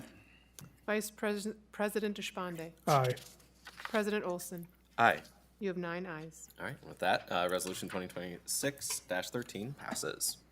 I would On like to to Admin and move Finance. on behalf of the Administration and Finance Committee, Resolution 2026-9, resolution authorizing the purchase of a splash pad equipment, furnishing splash pad surfacing and installation services up to $404,000, $755.35 from Flagship Recreation, local vendor for landscape Structures, Inc., through the Minnesota Department of Administration Office of State Procurement Contract Number 218091 at Elliott Park, and further authorizing administrative use of 10% construction contingency up to $40,475.54 for necessary construction change orders that may arise with the contract, and transferring $76,557.19 from 2025 MPP 20 Capital Investment Construction Contingency Fund to the Elliott Park Playground and Park Improvements Project. Okay. Second? Thank you for the second. Is there any discussion on this? All right, seeing none, we'll move to a vote. Is this as well? Nope, okay, straight up vote. All right, all those in favor, please say aye. Aye. Opposed? With that, resolution passes. I'd like to move Resolution 2026-10, resolution awarding a construction contract to G Urban Companies, Inc., in the amount of $439,000 for the Theodore Worth Golf Course Drainage Improvements Project, bid event MPLMN number 3870, and authorizing administrative use of 10% construction contingency up to $43,900 for necessary construction change orders that may arise with the contract, and amending the 2026 Enterprise Fund Capital Improvement Program to transfer $50,000 from the Columbia Chalet Renovation Project and $30,000 from the Golf Irrigation Systems to the Theodore Worth Golf Course Drainage Improvements Projects. Second. Thank you for that second. Do we have any discussion on this? Seeing none, all those in favor, please say aye. Aye. Opposed? With that, resolution 2026-10 passes. I will move Resolution 2026-15, resolution directing the superintendent to conduct a request for proposals for legal counsel for the Minneapolis Park and Recreation Board. Do we have a second? Second. Okay, and we are now on to discussion. Commissioner Abeni. Thank you. I would like to, I have an amendment that I'd like to propose and move, and it basically is doing giving a little bit of a step here to the commissioners. So if we could maybe move it, I'd like to move it first, and then maybe if it's seconded, we can discuss it. Okay, do we have a second to? Seconded. Okay, very eager for this one. All right, on to discussion of the amendment. So I'll just give a little bit of what I'm thinking here. It doesn't do much. It doesn't change really anything on the underlying resolution, other than just give one step in there so that the commissioners have an opportunity to take a look at the RFP and possibly provide some content in it. Because I think it's really important to remember that the legal counsel is one of the 3 positions that directly reports to the Board of Commissioners. So it will just give us a part of the process. And so I'll read it. It just would be inserting one resolve clause that resolve that the Board of Commissioners directs the superintendent to present the draft RFP to the board for review and approval before it is published. Okay. Commissioner Forney. Yes, I am grateful for this addition and everything. It is acknowledging our role in this process, and I think it's really critical for us to understand, what is our position, particularly since some people do question about the independence of the board and our authority, and it's not to muddy waters, but to take responsibility. So thank you for adding that on. Okay. Further discussion on the amendment? Commissioner Garcia. Thank you, President Olson. I also just wanted to thank Commissioner Abeni for this thoughtful addition to the proposal. Great, thank you. Anything else? Okay, seeing none, all those in favor of the amendment, please say aye. Aye. Those opposed? With that, the amendment passes. On to the amended resolution. Is there any further discussion on resolution 2026-15 as amended? All right, well, I'll just say publicly for my 2 cents, I'm very supportive of this effort. I believe it is kind of a good governance resolution, so thank you for bringing this forward, Commissioner Garcia, and thank you, Commissioner Benny, for improving it.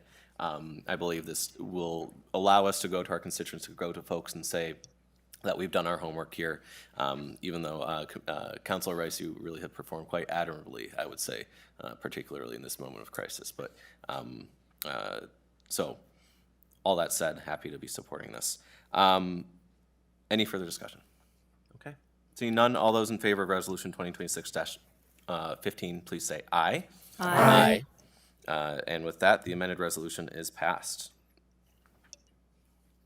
On to the next. Oh, my, sorry. I'll move Resolution 2026-16, resolution directing the superintendent to conduct a comparative study of providing legal services through an internal staffing model or consultant services for the Minneapolis Park and Recreation Board.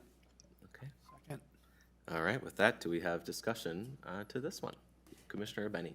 Yes, there's another amendment before you, and I'd like to move that for discussion. Do we have a second? Second. Okay, on to discussion of the amendment. This is very similar. Again, it's because this position reports to the board. And I also say from my experience being on the Board of Estimate and Taxation, there was a staffer added. And it had a long trajectory. It started out with a vacancy, a part-time staffer, then a consultant, and finally a full-time staffer was added.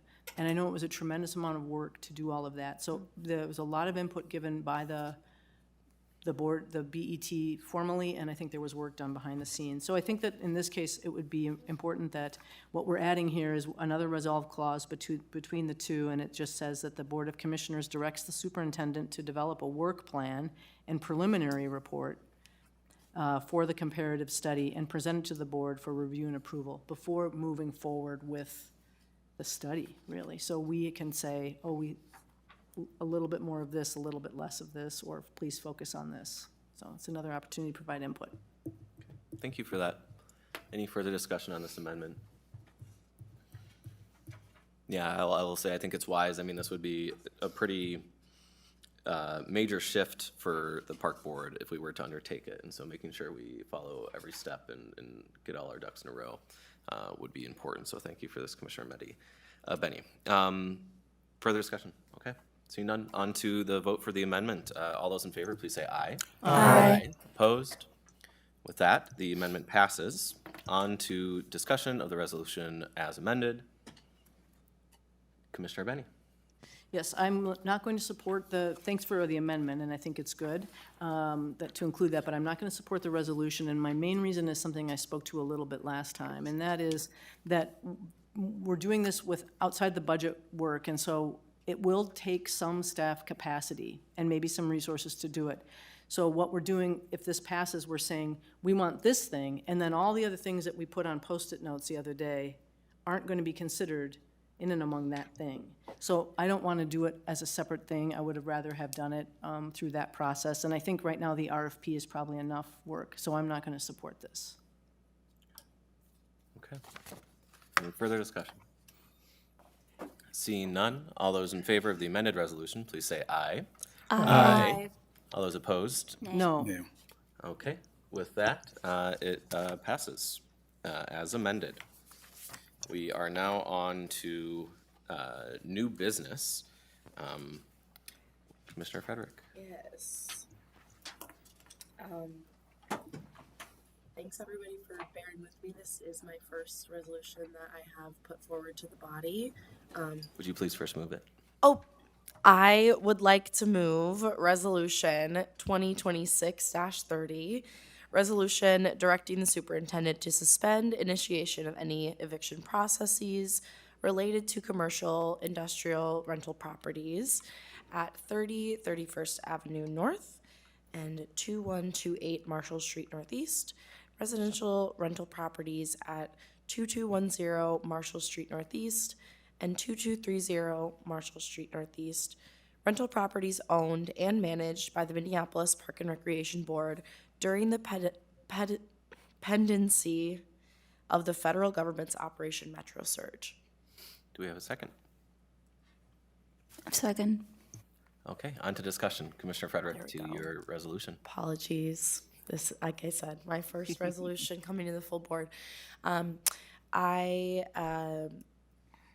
proud to bring this resolution forward in a time when our board has stated that we support an eviction moratorium statewide for our neighbors who are experiencing unknown levels of uncertainty when it comes to attempting to pay for the place that they live.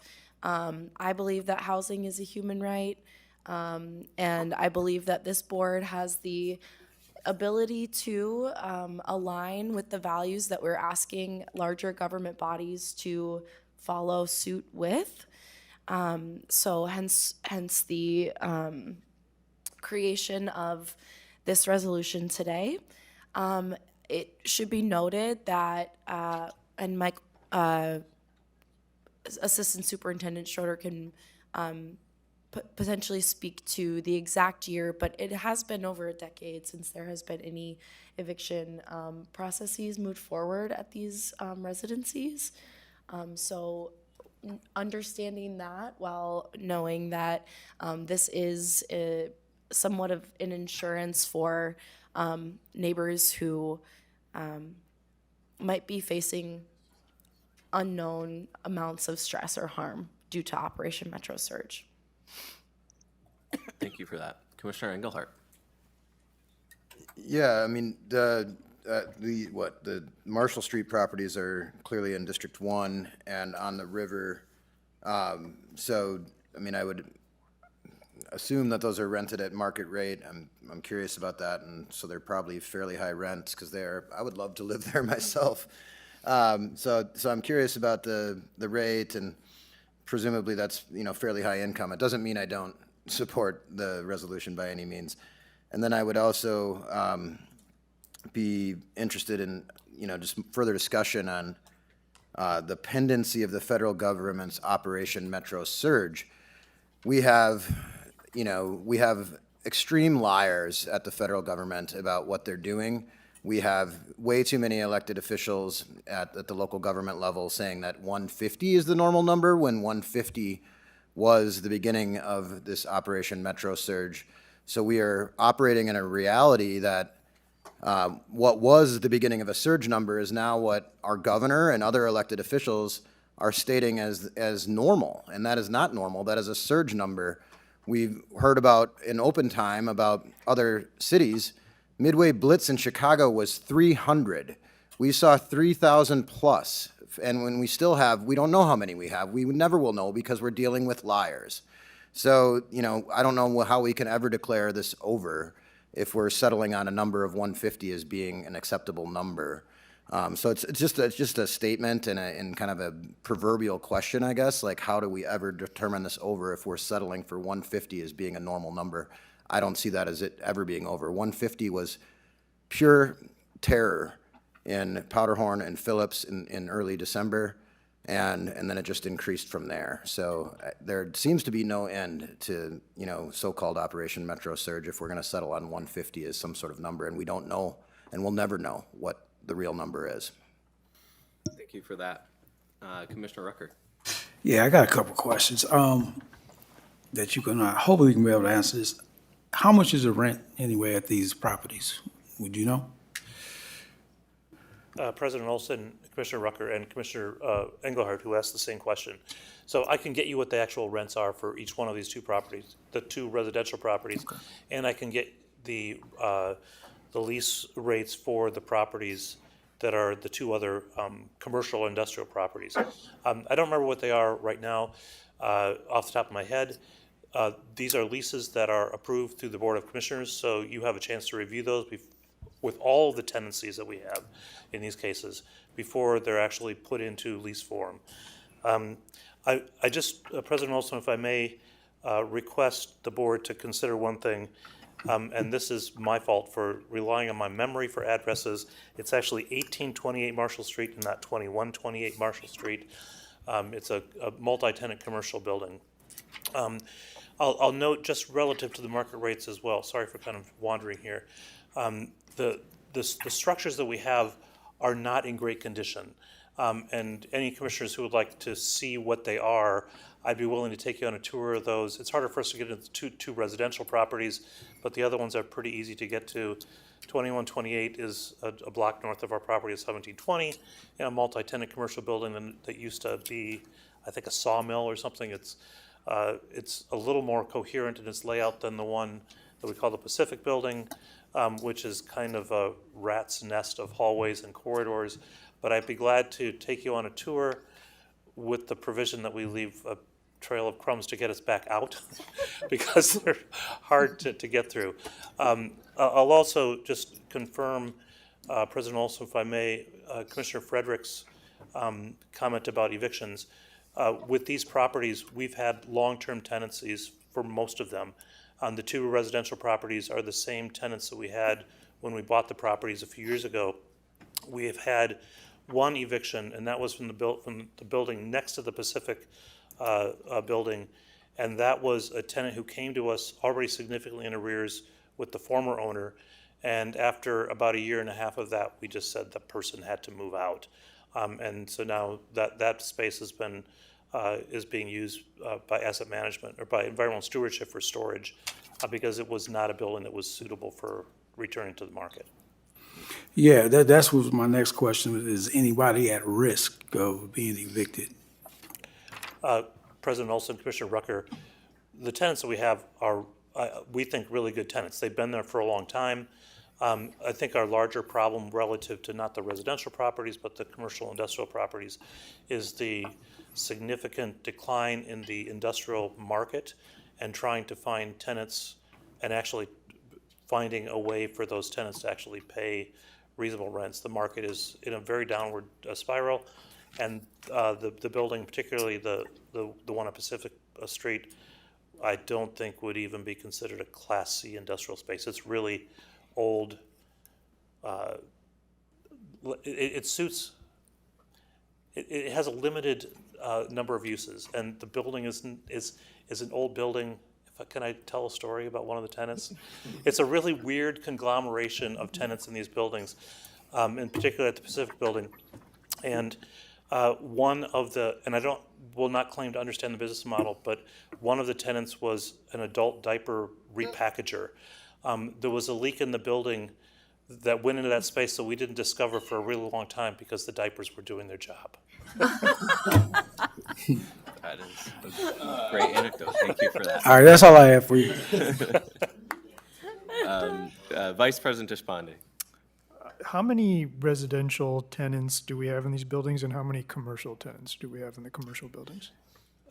President Olson, Vice President Deshpande, I can get you the exact number. I believe the 2210 Marshall Street is 4 individuals, and the other residential building at 2230 might have 2.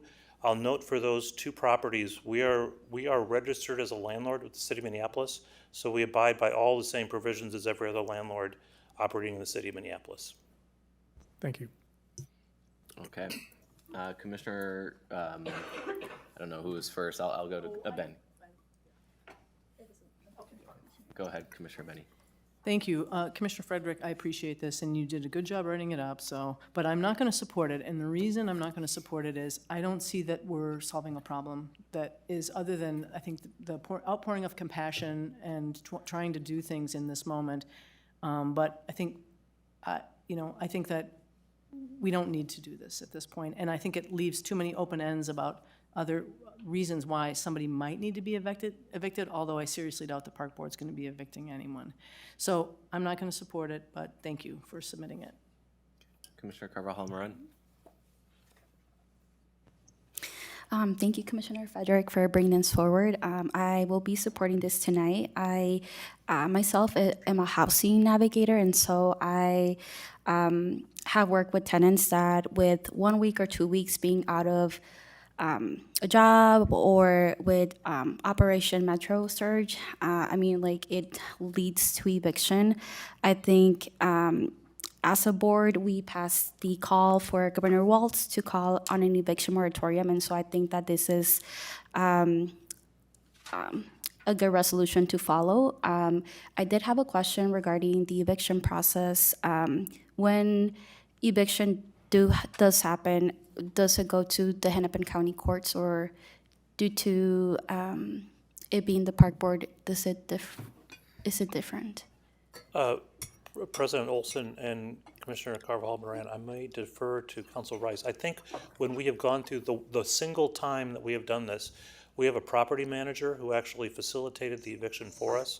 Okay. We worked for actually several months to get this entity removed from the building. And I think we just handled it directly. This company was, it was a company that sharpened large cutting blades. I mean, like 12-foot long cutting blades, and it was struggling for a very long time. And the owners were actually able to move directly into retirement. So, while it was an eviction, it probably precipitated an event that was probably would have been anticipated by the owners to happen soon anyway.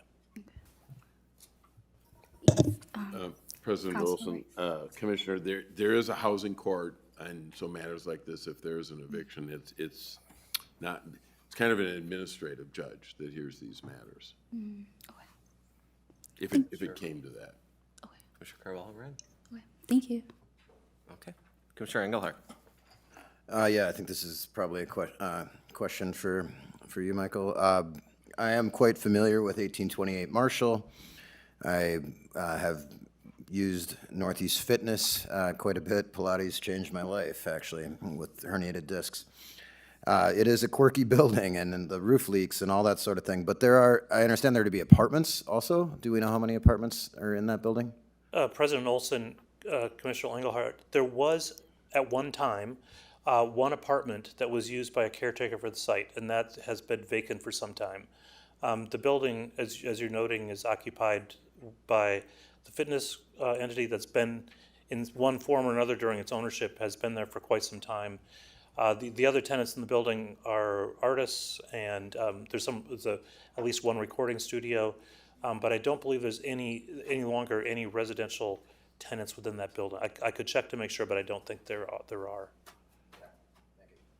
Thank you. Okay. Commissioner Frederick? Yeah, I'll answer a couple of questions that have come my way.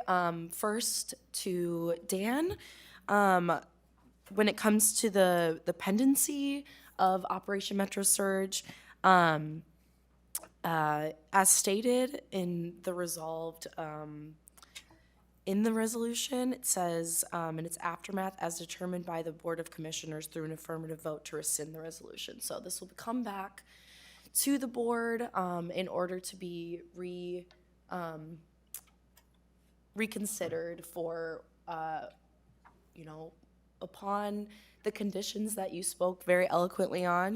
There are lots of uncertainties in this situation, which leads me to answer, or rather maybe address the question that Commissioner Benny raised as far as the purpose of this procedure.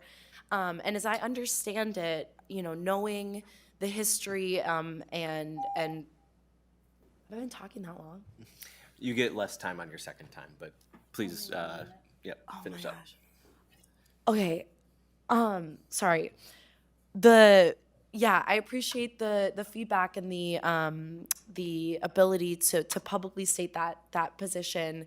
And the reason, if I can speak to that, being so that we are trying to create an air of, inclusive and creative approaches to this moment. And I firmly believe that, doing that in any way that we can, regardless of having to know what someone's background is, right? If they are facing undue circumstances, right? We don't know if we can't, and I don't propose to ask documentation status of tenants. So in that spirit is why I bring that forward. And I respect the position for Thank you, Commissioner. for not supporting. Thanks. Thank you. Council Rice. To maybe answer the question, I would, if this resolution passes and the superintendent inquires of me from a legal point when Operation Metro Surge terminates, I would say, at least as long as Donald Trump is in office. Thanks for that, Councilor Rice. I think I heard, okay, we did not have a point of order. All right, well, so I would like to propose a friendly amendment to amend, I believe it was 2128 Marshall Street to 1828 Marshall Street. And I believe that's in line with the intent of the resolution, so we can just consider that a friendly amendment. Any further discussion on the amended resolution? Any further discussion? Okay. Seeing none, all those in favor, please say aye. Aye. Opposed? No. No. Okay, I believe that was a 3-6 there, and the resolution passes, and is passed. Okay, wonderful. We are now on to petitions and communications. Let's start on Commissioner Abeni's side.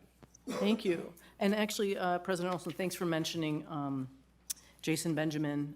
He's been in some communication with me about, there's a book in here that's also, I think, really interesting that's been recently written about the history of this particular woman and her history tied to Minneapolis and Lake Harriet. So I can contact, he and I have been in communication. I'll be in touch with him about maybe some steps that could be activated for maybe some kind of a marker or something like that. But I also just wanted to say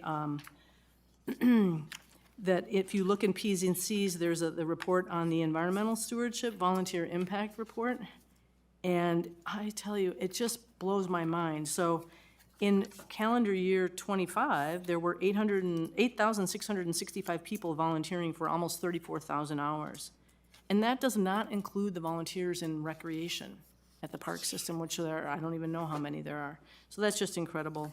And then also in P's and C's, I wanted to flag the letter that was written by Police Chief Brian O'Hara to the police chief, our police chief, Jason Ohato. It's just a nice little shout out, and good to see the entities are working together. And that's it for me. Thanks for that. Commissioner Garcia.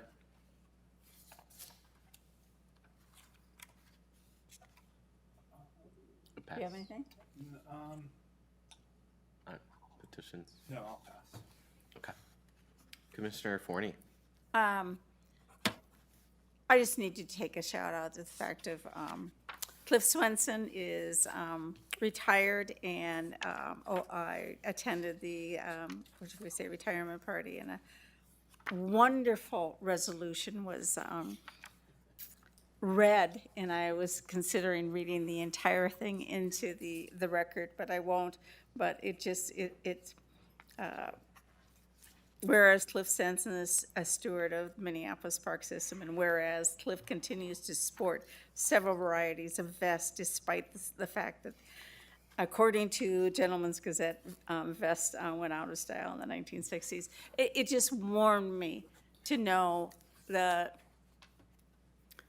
deep family that's sitting out there, and how you all cherish each other, and I just applaud, that it resonated in this, and so it was a joy. And Cliff, enjoy. Thank you. Thank you. Commissioner Carvajal-Moran. I'll pass, thank you. Commissioner Engelhardt. Yeah, well, we've been in office. We got sworn in on January 2nd, and we've been dealing with so-called Operation Metro Surge this entire time, and anybody who's anything short of abolish ICE needs to change their opinion, because that's just been a huge terror on everything that we're trying to do as a board and everything we're trying to do as a community. And I'm so proud of how Minneapolis has stepped up in this moment.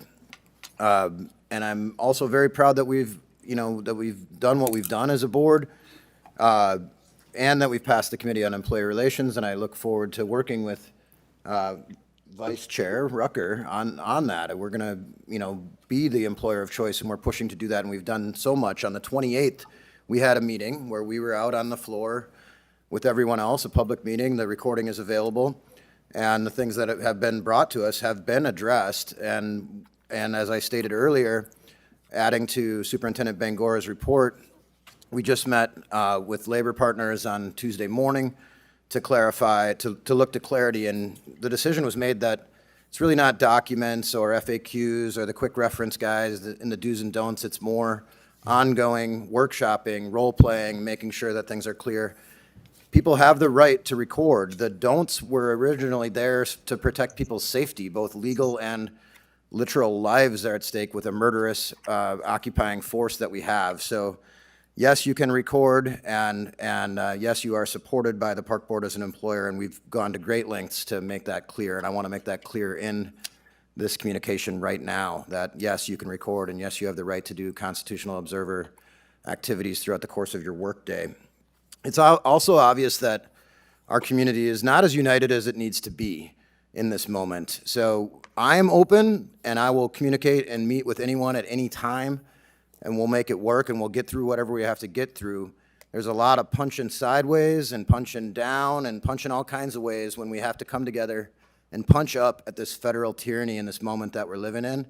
And there's a real opportunity here through the Minneapolis Park and Recreation Board to work towards that, to be in community, to have communication. I took an opportunity and stepped out and talked to some folks and said, let's just talk. We need to talk. And that's what the 28th was about. It's, again, recorded. You can get it. We have to come together as a community and really make solidarity the verb that it is in this moment, and to get past this. It's about collective liberation. No one's free till we're all free. And we have a unique role to play as the Park and Recreation Board to bring people together in community. When Alex was murdered on the 24th, that is where people went, to the parks. And I said, you know, in 2 months, the herons will be back at Marshall Terrace Park, and we're all going to be here for it because we keep us safe. Well, now it's about a month, and let's go see those herons when they come back, all right? Commissioner Frederick. I'll keep it brief, but this is, thanks, Dan. I said this in an email, and I wasn't supposed to do that, and so now is the time that I'm supposed to say that. But I'm really motivated and very, very excited's not the right word, but I'll just stick with motivated, by the board and the responsive community to continue to create opportunities for healing and growth inside of our parks. I know already, like Dan stated, there are so many opportunities that community is finding to come together, to meet, and to express our collective grief, our collective joy, our collective upset. And one of those is coming up here on March 5th. There's a meeting or March 8th, excuse me, March 8th for the Women's Day March. So I hope to see folks out in our parks for that. But yeah, I look forward to creating new ways of innovative healing. Want to honor and, center Indigenous healing and practices as well in the ways that we move forward. And I'll keep it out of the emails. Commissioner Record. Pass. Vice President Deshpande.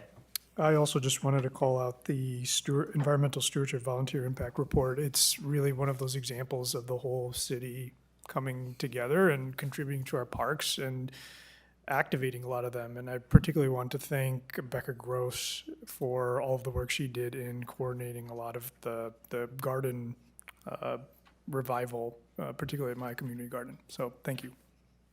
Great, thank you. Yeah, and I will just say, so 2026 session started on Tuesday. Came in, it's hard with, the first, with Melissa being absent. But, the DFL is very motivated to take action on ICE. So I would also say to encourage folks to engage at the Capitol, engage with what we're trying to do there. There are some very practical things that the state can do. The state will not be able to stop the federal tyranny, but we can make it harder. And I will also say, as we go to our legislative breakfast in a little bit here, we will be kind of discussing with our legislators what our priorities are. number one will be North Commons. We have to fulfill that promise. We have to make sure that that is a promise kept, and that we are investing in that community. It was going to be invested in, but a little bit of a kerfuffle at the end of a couple sessions ago means that we have to go back. But all of this to say is that we do have that committee, Legislative Intergovernmental Affairs Committee. We have our staff, our wonderful staff who help kind of lobby and advocate for us at the Capitol. But I do think I would like to see this board, I would like to see all of us meeting with our representatives, meeting with our individual senators, meeting with the other connections. All of us were endorsed by various folks. So I would like to, as we head into this first session for our board, I'd really like to encourage all of us to try to, as much as possible, be active at the Capitol. It's really where a lot of our hopes and dreams and ambitions can live and die. So I will end with that. And with that, we will adjourn at 7:06. On behalf of the Administration and Finance Committee, I'd like to call the committee to order. Secretary, please call the roll at 7:06. Vice President Deshpande. Here. Commissioner Engelhardt. Here. Commissioner Garcia. Here. Co-Chair Carbajal Moran. Here. Co-Chair Forney. Here. You have a quorum. Thank you. I'll take a motion to approve the agenda. So moved. Thank you. All those in favor, please signify by saying aye. Aye. Opposed? That action carries. Okay, we have 2 action items. First one, if somebody would please read for me, I'd appreciate it. I'll read that. Resolution 2026-21. Resolution amending the 2019 Capital Improvement Program to rescind the allocation for 8th Avenue Streamscape Plan implementation and return the allocated $250,000 to the Dibble-Hornstein Parkland Dedication Fund. Thank you. The 8th Avenue Streetscape is something quite unique, and I asked if maybe we could have a little bit of presentation about that because to me it's pretty powerful, and as far as this resolution, hopefully it doesn't long-term negatively affect things, but I would like everybody to be aware of what this unique pathway is. Chair Forney, Commissioners, thank you for the questions and for the time. And I do want to recognize really quickly, I understand that this item and the one after it are fairly administrative in nature and that you have really big policy topics that you're dealing with for our community. So I appreciate also the continuation of this work that moves some of the more administrative items forward. So I want to talk a little bit about what is really a kind of a financial accounting resolution that needs to take place for some reasons that I will note. But I've also partly been asked to really talk about what the 8th Avenue Streamscape is. This is perhaps one of our more unusual planned park areas in the city. So it actually exists in the North Loop of Minneapolis. You can see a map on the screen here where my cursor is, where this big blue box here. This is the I-94 viaduct that runs alongside the North Loop, and then you can see the Mississippi River up on the northern side here with West River Parkway passing along next to the river. So this is an idea that was envisioned in the Downtown Service Area Parks Plan, which was adopted in about 2016, 2017. And the main idea here was to think about how to provide parks and also notably a connection to the Mississippi River within a neighborhood that did not have any parks at all. So the river itself, though it's right here, it's pretty blocked off from the rest of the North Loop. It's very hard to pass from these neighborhoods, which are burgeoning residential and commercial neighborhoods, to the Mississippi River and to get access to that. There's also not a lot of available vacant land in the North Loop, as many of you may know. So we had to find a different creative solution for kind of passing through that space. So the main idea was to actually create more of a linear park that would connect several kind of nodal green spaces and eventually get folks across the North Loop and then connected to the river, where there would be access to a lot of recreational opportunities, including the 4th Street Playground, which is just off the screen to the right-hand side here, as well as now a passageway to brand new Graco Park across the Plymouth Avenue Bridge. So we are working to leverage the park dedication ordinance in order to be able to implement this in collaboration with developers. So we're doing a lot of talking on the ground and also using that legal document to create some easements or park spaces that become public as sites redevelop in the North Loop. We do have a few pieces that are already complete, and there is still some work left to do. So I'll take you through this really quickly. One of the first pieces that we were able to implement is the River Loop connection. So at the end of 8th Avenue, some of you might know, just down the street here, at a development on the corner of Plymouth and West River Parkway, which is now called the Vesey. That's an old Star Tribune property. There's a pathway that crosses the parkway in that location. So that whole connection was built as a fulfillment of park dedication by that developer. That is a public pathway that is granted in perpetuity to the park board, but it is maintained by the developer. And they built it at their own expense, including the flashing beacon that is in that location. So that was a primary piece to try to get the North Loop connected to the river at 8th Avenue, which is the street that comes the closest to the river, but actually didn't previously go through. And now people can get through. This is a very heavily used corridor.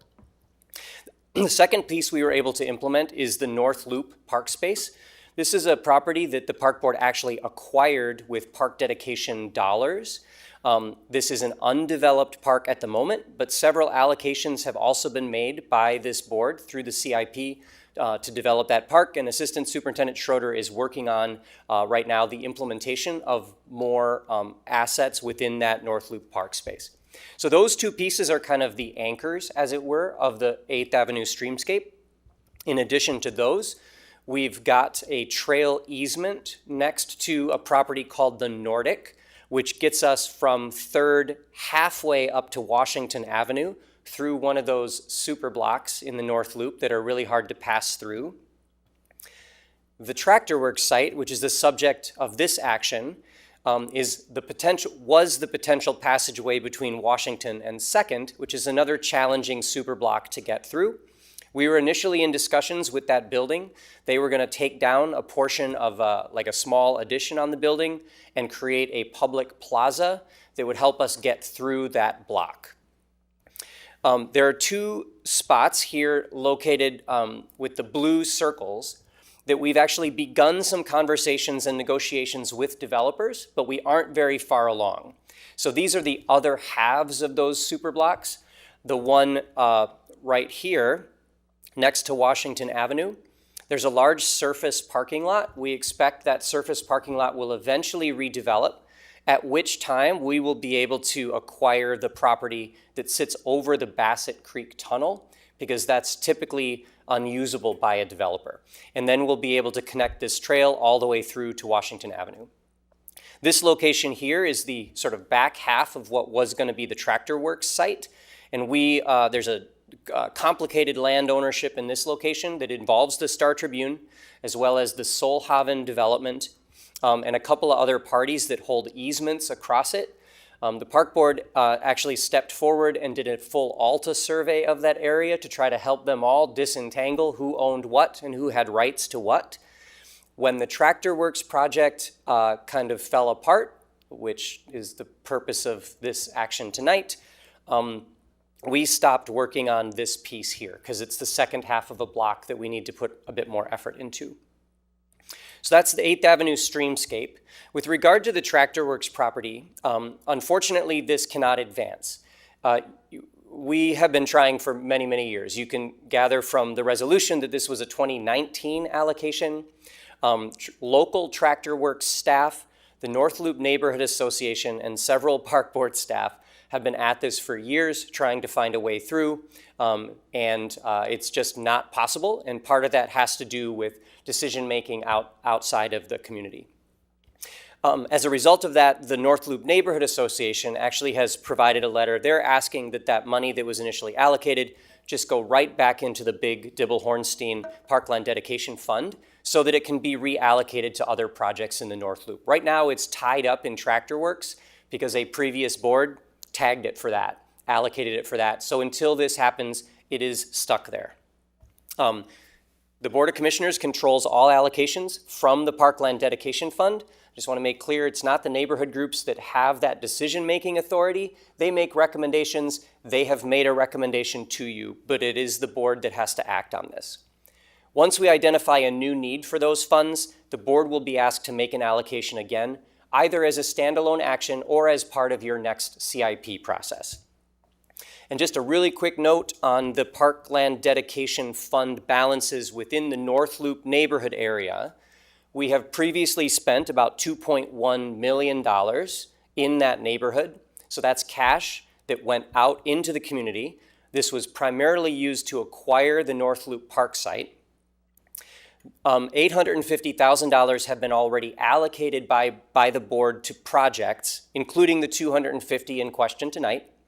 And right now, there's about $725,000 available in funds in that neighborhood, and that would increase by $250 should this action pass through the full board. So with that, I will stand for questions about the 8th Avenue streamscape in general, park dedication, or this action specifically. Co-Chair Forney. Thank you, Director Arvidsson. Any questions, anybody? Any questions? Oh, yes, Councilor Rice. If I could just make a brief comment. I worked with Adam on this years ago, and it was very creative. It was a way to thread the needle through to get to the park, and I was sad to see this on the agenda because I know how much work you put in at Adam trying to make this happen. But I would say this, I mean, just if there's $1 million, this area was really the impetus in a lot of ways for the park dedication fee because we saw the development years and years ago. Unfortunately, we missed out on a number of that was one of the first boom areas on park dedication fee.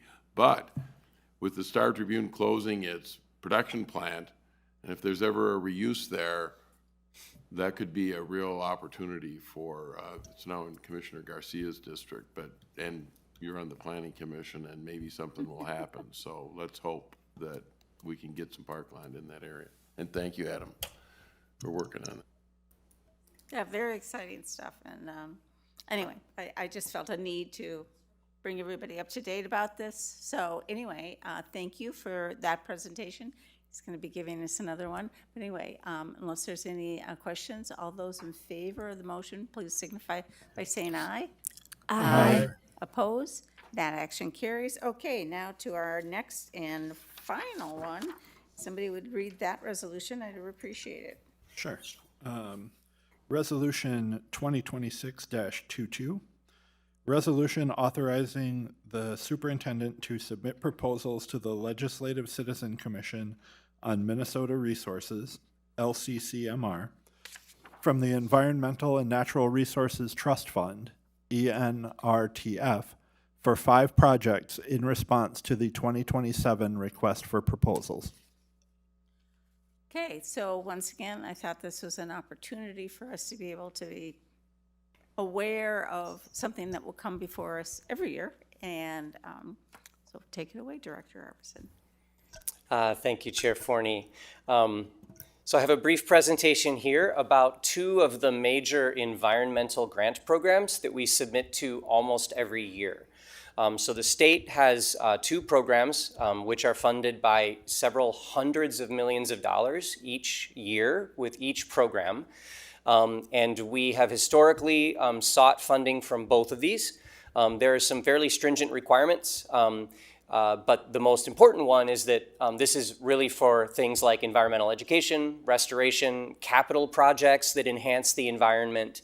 It's really focused on the natural world.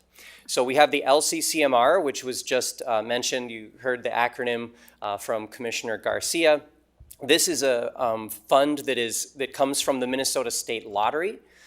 So part of those scratch tickets. This funding source doesn't have any upper limit on its funding, and you can apply for things like capital improvement, research, education. The University of Minnesota, for instance, applies for a lot of these grants to do environmental research, as do groups like Pheasants Forever, looking to secure lands for preservation and hunting access. Capital projects these days do require a 25% non-ENRTF match. So we can use other state funding to match this grant, but we just have to have a non-ENRTF, Environment Natural Resources Trust Fund match. There is a category within this funding source for small projects up to $300,000. We usually try to throw a few of these into the bin because it's fairly easy for this committee to give out those smaller project amounts, and they can do a lot for us in terms of restoration. I'm coming to you tonight because the RFP is out right now and proposals are due March 18th. But just a little preview that there's another program that comes through the Lessard Sams Outdoor Heritage Council that I will probably be in front of you again. So this grant program is somewhat similar, actually, but it is funded by the statewide sales tax, so the Constitutional Clean Water, Land, and Legacy Act. Often, this has been able to fund larger projects, and there has been more emphasis on capital projects. It's less of a research and education grant and more on let's do some restoration, some shoreline work, stuff like that. Historically, there's been no match required, but they haven't released an RFP yet for this year, so I don't know if that will be a requirement this year. We don't know what the new terms might be. Often that comes out in April. I was asked to give a really quick overview of how good we are at getting these grants. So when it comes to LCCMR only, I didn't dive into Lessard Sams yet, but I went back to 2021, and these are all of our applications that we've made. I'm not going to read them all to you, but you can see we're typically submitting multiple per year, and often sometimes in excess of $1 million or more per year that we are requesting these funds. I just want to highlight a couple of these. The LCCMR is actually funding the Mississippi River Mussels Project, where we have restored an island up by North Mississippi and are going to be reintroducing mussels at Halls Island in partnership with the DNR. That was a $1.8 million funding project from this grant program. So a very successful item. The island work is completely finished, so we're on really great track for that.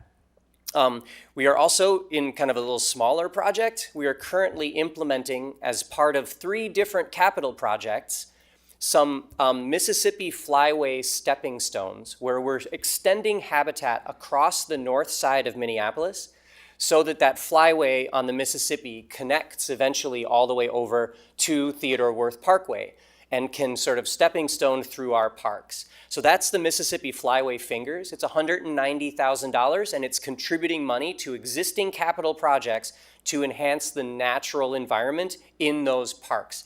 Farview Park, Glengale Park, and I forget the third one, Jordan Park maybe. We got money, $1.1 million, to work on Shingle Creek, the stream itself, as a part of a very large capital investment that we are making. And then there's been 2 projects where we've been able to or are going to restore native oak savanna, which is an extremely rare landscape type in the metro urban area. So the Bohemian Flats project is already complete, and we are beginning work in the spring on one at Minnehaha Park on the upper southern plateau. So all in all, you pull this together. Since 2021, we have requested about $10.8 million from the program, and we've been awarded almost $7 million for various projects across that time. So it's about a 64% success rate. Sometimes they fund a project but give us a little less money than we asked for. So that 64% is there. What I think is interesting about it, too, is that our total projects since 2021, we've put in 13 project proposals, and LCCMR has funded 10 of them. So a 77% hit rate on a grant program is really good, and so this is one that we really try to do on a regular basis. That said, we actually paused last year and did not submit for LCCMR or Lessard Sams because you saw that project list. We were getting a little behind in terms of implementing them all. We want to keep a really good diligence with the LCCMR committee to prove to them that we're using the money that they give us. So we just took a pause and we said, let us get ahead on the projects that are already funded, and then we'll come back once we've made some headway. And we have, like I mentioned, the Olson's Island mussel work is completely done. We've got other projects that are progressing rapidly. So with that, we go through a process to figure out what we're going to go after this year. So essentially, planning staff lead this process. We ask for brief project ideas from staff in planning and typically in environmental stewardship. That's who's dealing with stuff that can be funded by this grant. I review all those things and work with people and try to think about what's the right mix.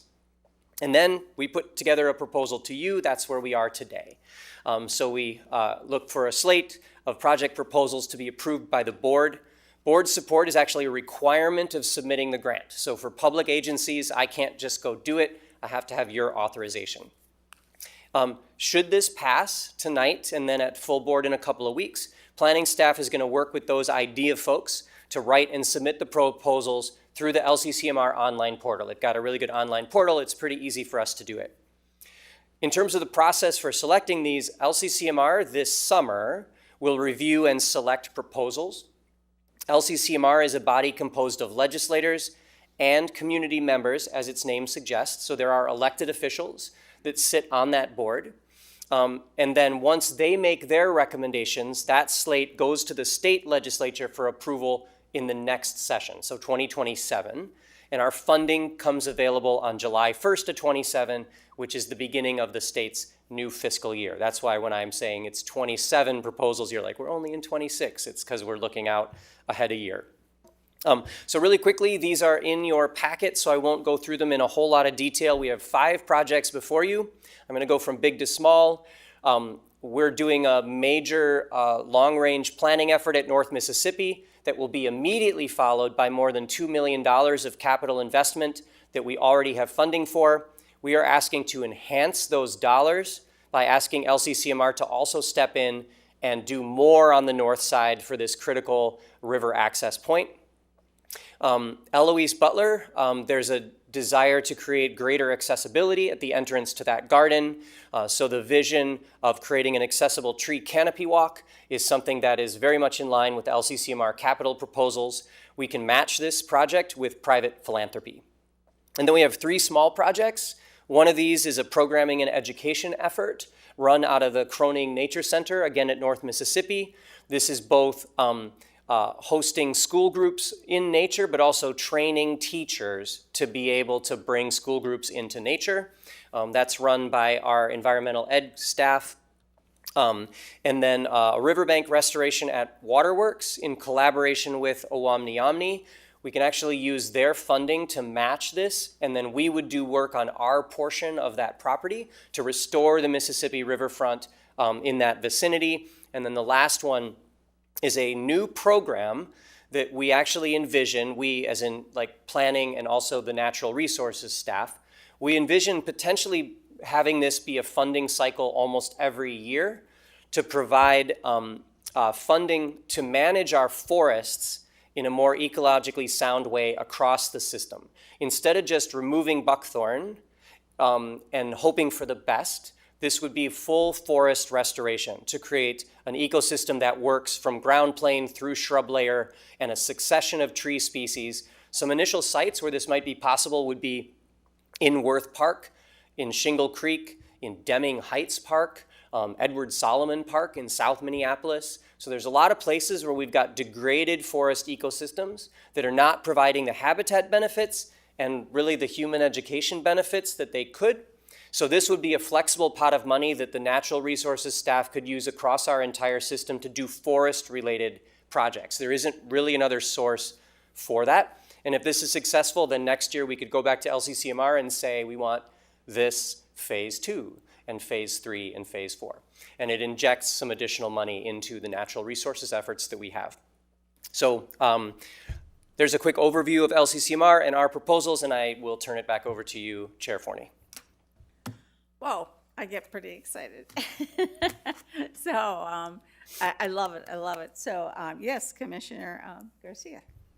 All right. I just had a quick question regarding the last project that you talked about, the citywide forest ecosystem enhancement. That's the only one that you didn't include where the fund match would be from. Can you just speak to where that would come from if we were to get awarded this money? Sure. So only capital projects need a funding match, and LCCMR considers major shoreline restoration greater than $10,000 to be capital.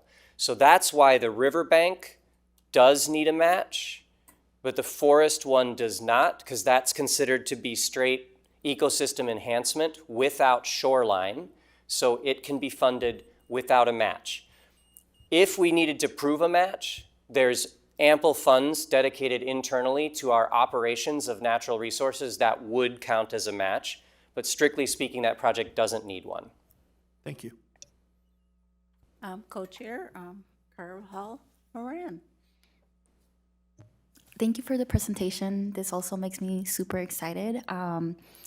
With the expanding nature from the inside, it makes me super excited that it's being extended to middle schoolers and also high schoolers. And so I was just wondering if, I know that the grant writing is still in process, but is there schools that are being thought of for the expansion of the, well, at least for the grant? Chair Forney, Co-Chair Carvajal Moran, that's the hardest one for me to speak to because it's actually being brought forward by the Environmental Education Group. I can pass that inquiry along to them and either answer it for you offline or at the next board meeting. I don't know what schools they're specifically reaching out to for the program. That would be great. Thank you. Vice President Despande. Thank you, Chair Forney. Thanks for this presentation, Director Arvidsson. I'm really excited about the citywide forest project. All of them are great, but this one in particular, the question I had was, you mentioned that some of this funding could maybe go towards the natural resources staff. Would you also anticipate that we could do more outreach to even bring in more volunteers, more marketing, to get more of the city engaged with this work too? Chair Forney, Vice President Deshpande, that's entirely possible within the grant. When you write the grant, there's certain activities that you document that you can do, and that certainly would be allowable under the grant to utilize part of the funding for that. So I will raise that with natural resources staff as we begin to prepare the actual submittal for that work. Thank you. Thank you, thank you, thank you so much for the presentation. I think all of us have benefited. Oh, excuse me, Council Rice. You know, and I'm sorry to belabor it, but something that President Olson said, first off, Adam's staff does a great job in coming up with these ideas, and they're very attractive. But I would like to say this, the LCCMR is very important, the membership. The projects are always good, but ultimately that group of about a dozen or 16, it's the Legislative and Citizen Commission, it's on there. There's members of the House, members of the Senate, citizen members. They get together and decide what gets in the bill. We were really lucky for a long time to have people on the LCCMR going back to John Sarno was from Northeast. My father was there, and then there was an absence for a while. Then Linda Higgins got on it, and Kerry Dietzick was on it. But most importantly for this group, and what President Olson said, we have one Minneapolis member on this commission. It's very important. It's Representative Sid Jordan from the East Side, and she can be very helpful. And you know, it's an important relationship. And this funding is really important. All we need to do is look out at the river, and it was an LCCMR grant in 1996. It started in 1996 and came to fruition in 1997 to get the funding to do the Above the Falls master plan, the first money on that to plan that riverfront. And so it's a great opportunity, and I think that one of the best things they did were the mussels on Olson Island, which, you know, was a cool idea that Adam worked on that's now completed. So, and I know I gave Commissioner Despande kind of a report on the different pots of money in the legislature. They're all really critical, and this is probably one of our best opportunity funds. So, Thank you for the reminder. I happened to be the chair of that committee of Above the Falls. And back in '96. Anyway, it truly is exciting, but I think that Councilor Rice really hits it, or lobbyists, right, whichever we want to call them and everything. These relationships, with the legislature are so critical because there is a trough of money that's there. And so I'm very grateful with the creativity, particularly of staff in doing this. So I'm truly excited to ask, not seeing any more lights, those in favor of the motion, please signify by saying aye. Aye. Opposed? That action carries, and upon that, I will adjourn here at 7:35.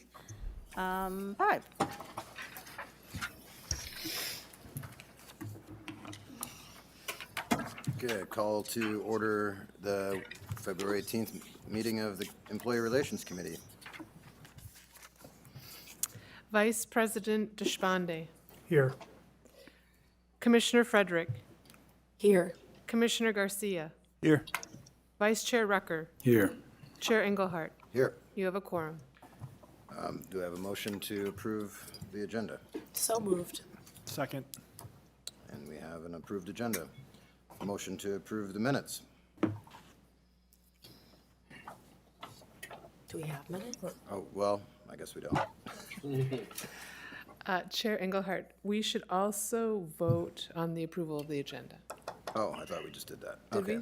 Motion to approve the Oh, agenda. we didn't vote, we just Oh, seconded it. okay, a Yes. vote to approve the agenda.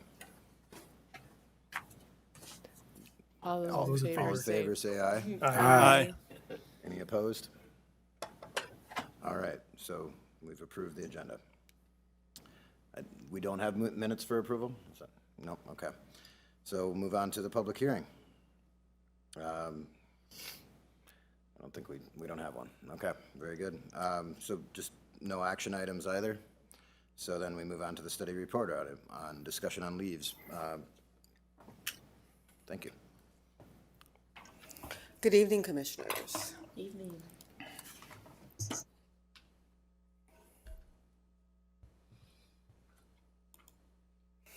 All right, I am Mae Brooks. I am the Director of Human Resources. I am going to keep this brief. I know I'm standing between you and the door. So what I'm going to try and do is give you a basic understanding of accruals and leaves, what's available, and give you kind of a snapshot of what the organization looks like in case you do not know, okay? All right, so I only have 4 slides, so just roll with me, okay? So the first one is about accruals, all right? This is broken down by tenure. And so I want us to think about tenure in this organization. This organization is very different than most organizations. The average tenure in America for a corporation is about 3.9 years, okay?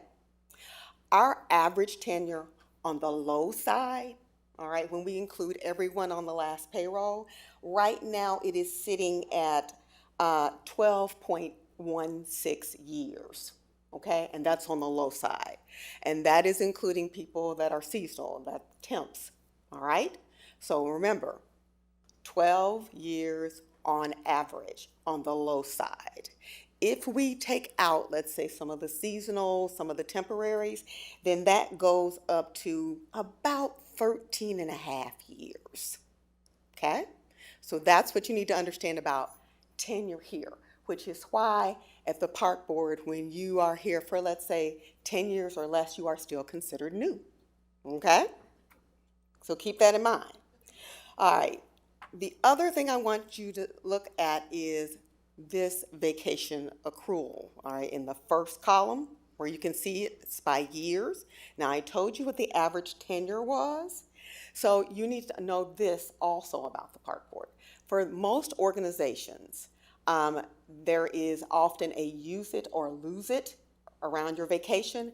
That is not the case at the park board. At the park board, the accrual maximum is 400 hours. It will roll until you get to 400 hours, all right? In some cases, it goes a little higher, but it is truly a minority. But for the vast majority of us, it is 400 hours, okay? And for most people, I should tell you right now, when we ran the last payroll, I asked them to do kind of an average of how much vacation time is balanced out there for folks. And it came back to be 144 hours, 0.21, which is about 18 days on average, okay? So just to kind of give you, again, a snapshot of what it's like for us. So that kind of walks you through vacation days and gives you an understanding of vacation days. And you can see what the accrual is by years, okay? So that's what you would get normally within that span. Now, the next column is about sick days per year, okay? Now, again, the park board is probably a little more unique than most organizations that you understand and deal with, okay? Number one, you can never, ever lose your sick days. They roll, all right? So if you're here for that average of 13 and a half years and you don't take a sick day, you can see what your accrual is, they roll. And they are with you, okay? So there is unlimited sick leave accrual for your tenure at the park board, all right? So I want us to be clear about that. Now, this is also a unique factor with the park board. I always say 480, which is about 60 days. That's kind of the magic number. So if you get to 480 hours, which is about 60 days. When you get to 480 hours, you're allowed to, on an annual basis, sell back those 96 hours, okay? That's just people, that's a right of every single person, okay? If you get to 20 years of service, or you're 60 plus, okay? And I want to make sure you understand that because of the significant tenure, it would not be unusual if you started at 18 and 20, 38. You leave the park board, all right, they would consider you and your sick hours, especially if you were over 480, then you would get paid out at a retirement rate, which means that half would go into a retirement account and half of it would get paid out. So again, that 480 hours, magical, all right? But it's unlimited sick leave accrual. So I asked them to please, as of the last payroll, again, do an average, just an average. And so on average, our sick leave balance is 153 hours. Yeah, per person on average. If you take everybody, average it out, that's what it comes down to. So basically 19 days. All right? So if you look at now, again, I'm trying to give you kind of a flavor of how things work. You can see vacation accrual. You can see the number of sick days that you accrue every year is 12, which, by the way, is higher than the national average, just so you know. All right? So let's go to the next column, which is holidays. That includes a floating holiday, okay? So we have 12 holidays plus your floating holiday. The national average is around 7 holidays. So if you look at our accruals, you will see by tenure, if you lump your vacation time, your sick time, your holidays, you can see how many days off you have approximately per year by tenure. All right, we good? Great. So the next thing I wanted to make sure that you understood is the type of leaves that we have. So we have, and I just talked to you about the sick leave. So we have accrued sick and safe leave. It was established, again, we already had a generous sick leave policy. But as you know, the city of Minneapolis also established a sick leave policy. So for this, you can see on the left side the defining parameters within that leave, and on the right side you can see who it is available for. I would mention for sick leave, for FMLA, and for the new PFML, when you see a family member, all those are defined differently by said law, okay? So depending on which type of leave it is, then that will determine who the care is designated for within your family, all right? For this third bullet under accrued sick and safe leave, it talks about closure of an employee's place of business due to weather or public emergency. So one of the things that we look at is depending on the type of incident, who is declaring said emergency. So for instance, for some of the things, we look to the governor to do that, and then people can use that. If that's the case, then the accrued sick and safe leave would be applicable, right? The next bullet, as you can see, is the accrued vacation leave. This requires, again, there's policy around it. There's collective bargaining agreements around it. You can use your accrued vacation leave by policy. That's usually outlined by your work rules. And then there is available comp time, and that again is usually by your collective bargaining agreement. I've already described to you about the available floating holidays, or you get one per year where you can use it at your discretion. And again, you just need to have it approved, just like you would any other vacation day. And then in the last thing, I talk about family medical leave and now the new Minnesota paid leave. Now, that Minnesota paid leave, as you know, just came into effect January 1. That is by far more broad. It is applicable to anybody who makes $3,900 a year. So it is a partial wage replacement, but it is indeed open to everyone on staff. And in our case, because of our affiliation with the city of Minneapolis, we have our leaves administered by the Standard, which is a third-party administrator.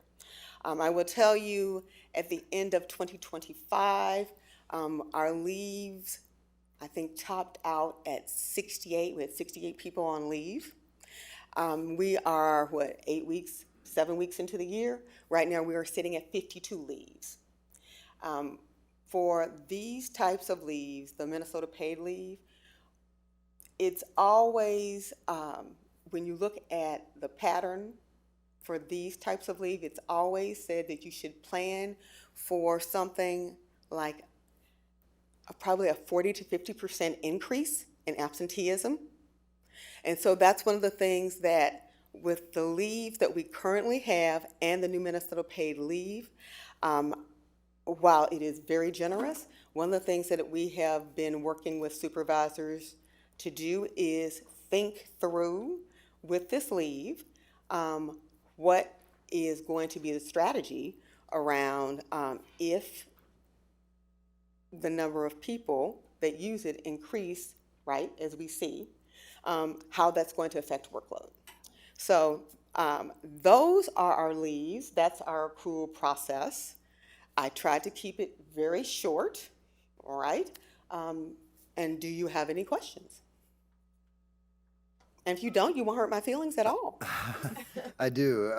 Thank you, first of all. That's a very thorough presentation. And I will note that 400 hours is the state contract. I'm a business agent with MAPE is 275, so it's a significant difference. And obviously 125 greater, which is a big deal. For the vacation ability to carry over. What think in the presentation covered the kind of the median or the average of those are different, but of where people are at on their sick, which is 153. Do we know what is the low number? Where is the lowest leave balance for sick leave? The lowest is always either going to be 0 or negative. And some contracts will allow a negative sick leave balance.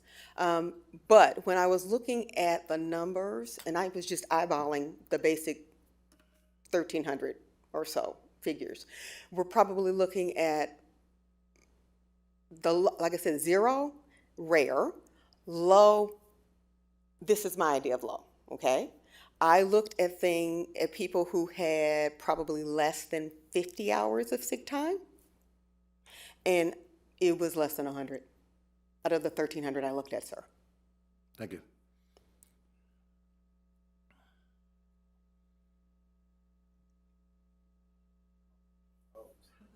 Thanks for the lift. Vice President Deshpande. Thank you, Chair Engelhardt. Thank you for this presentation. I had a question about the payouts that people could get. So you said you can basically sell your hours once you get up to 480.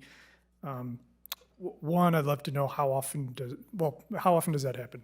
Once a year, you're only allowed it one time per year. And you have to maintain that 480, everything after 480. Okay. And then the second question I had was, at least in other states I've worked in, and I'm not sure if this is the case in Minnesota, when I have left an employer, I got paid out on whatever excess PTO that I didn't use. So is that the case here? It will run the gamut, sir.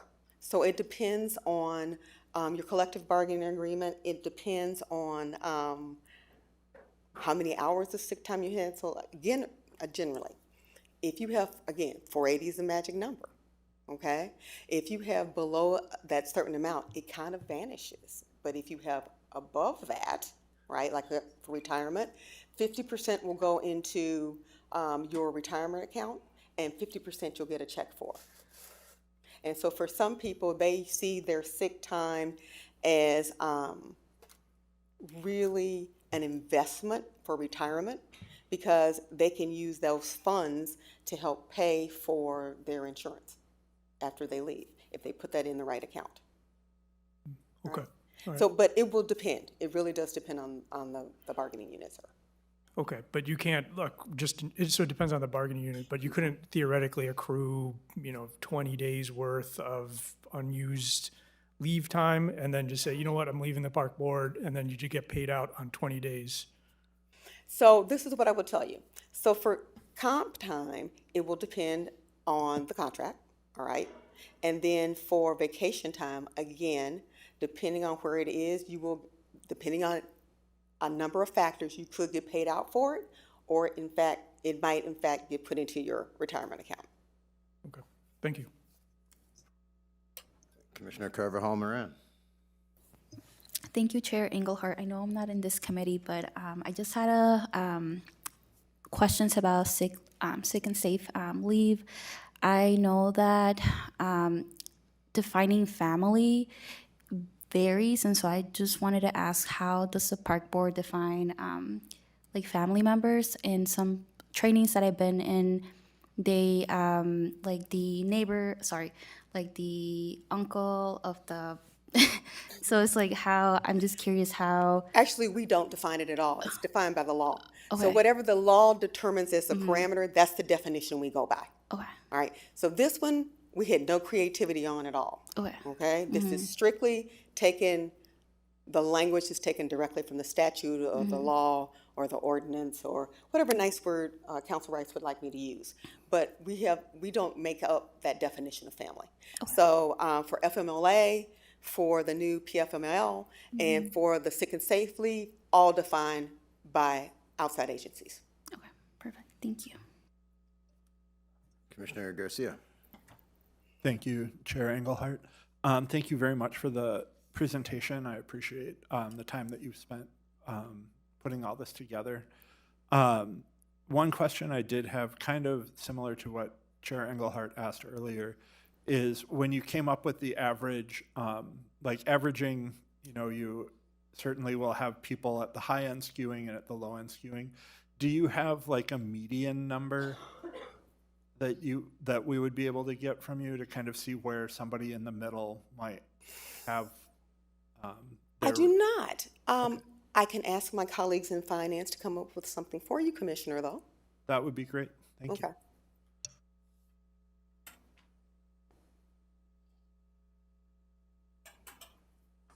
I see no further questions. Thank you for the presentation.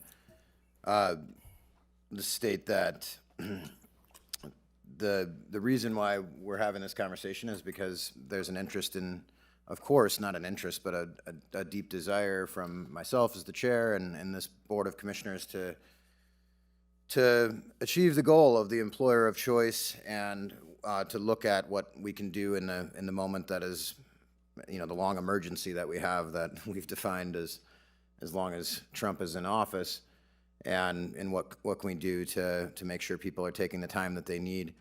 I just want to state that this is a new committee, and it is very important that we operate as a Board of Commissioners and in the Employee Relations Committee in a way that respects the collective bargaining process, and that we don't end up in a situation where, all of a sudden it looks like, or it is, in effect, that bargaining is happening with 5 or 9 commissioners.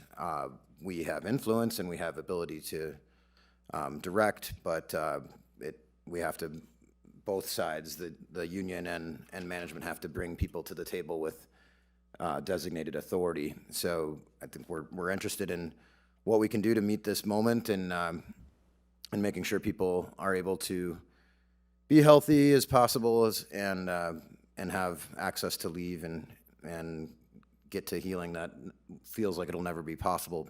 So this presentation and discussion is really important to look at what's in front of us and what we have. It does appear that, we contractually and other non-represented folks have pretty healthy leaves, but we are open to looking at other things and working with staff to make sure that everyone that's employed by the Park Board is able to move forward from the trauma that we've all experienced in the most healthy way possible. Any further discussion?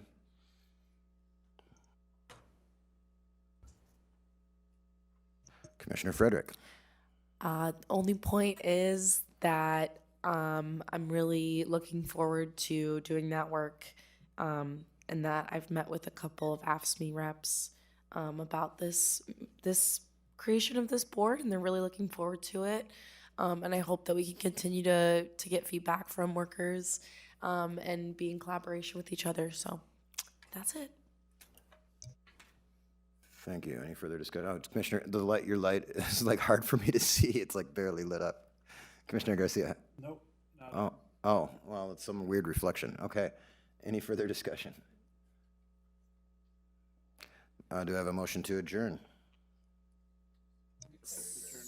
Declare adjourned. Period.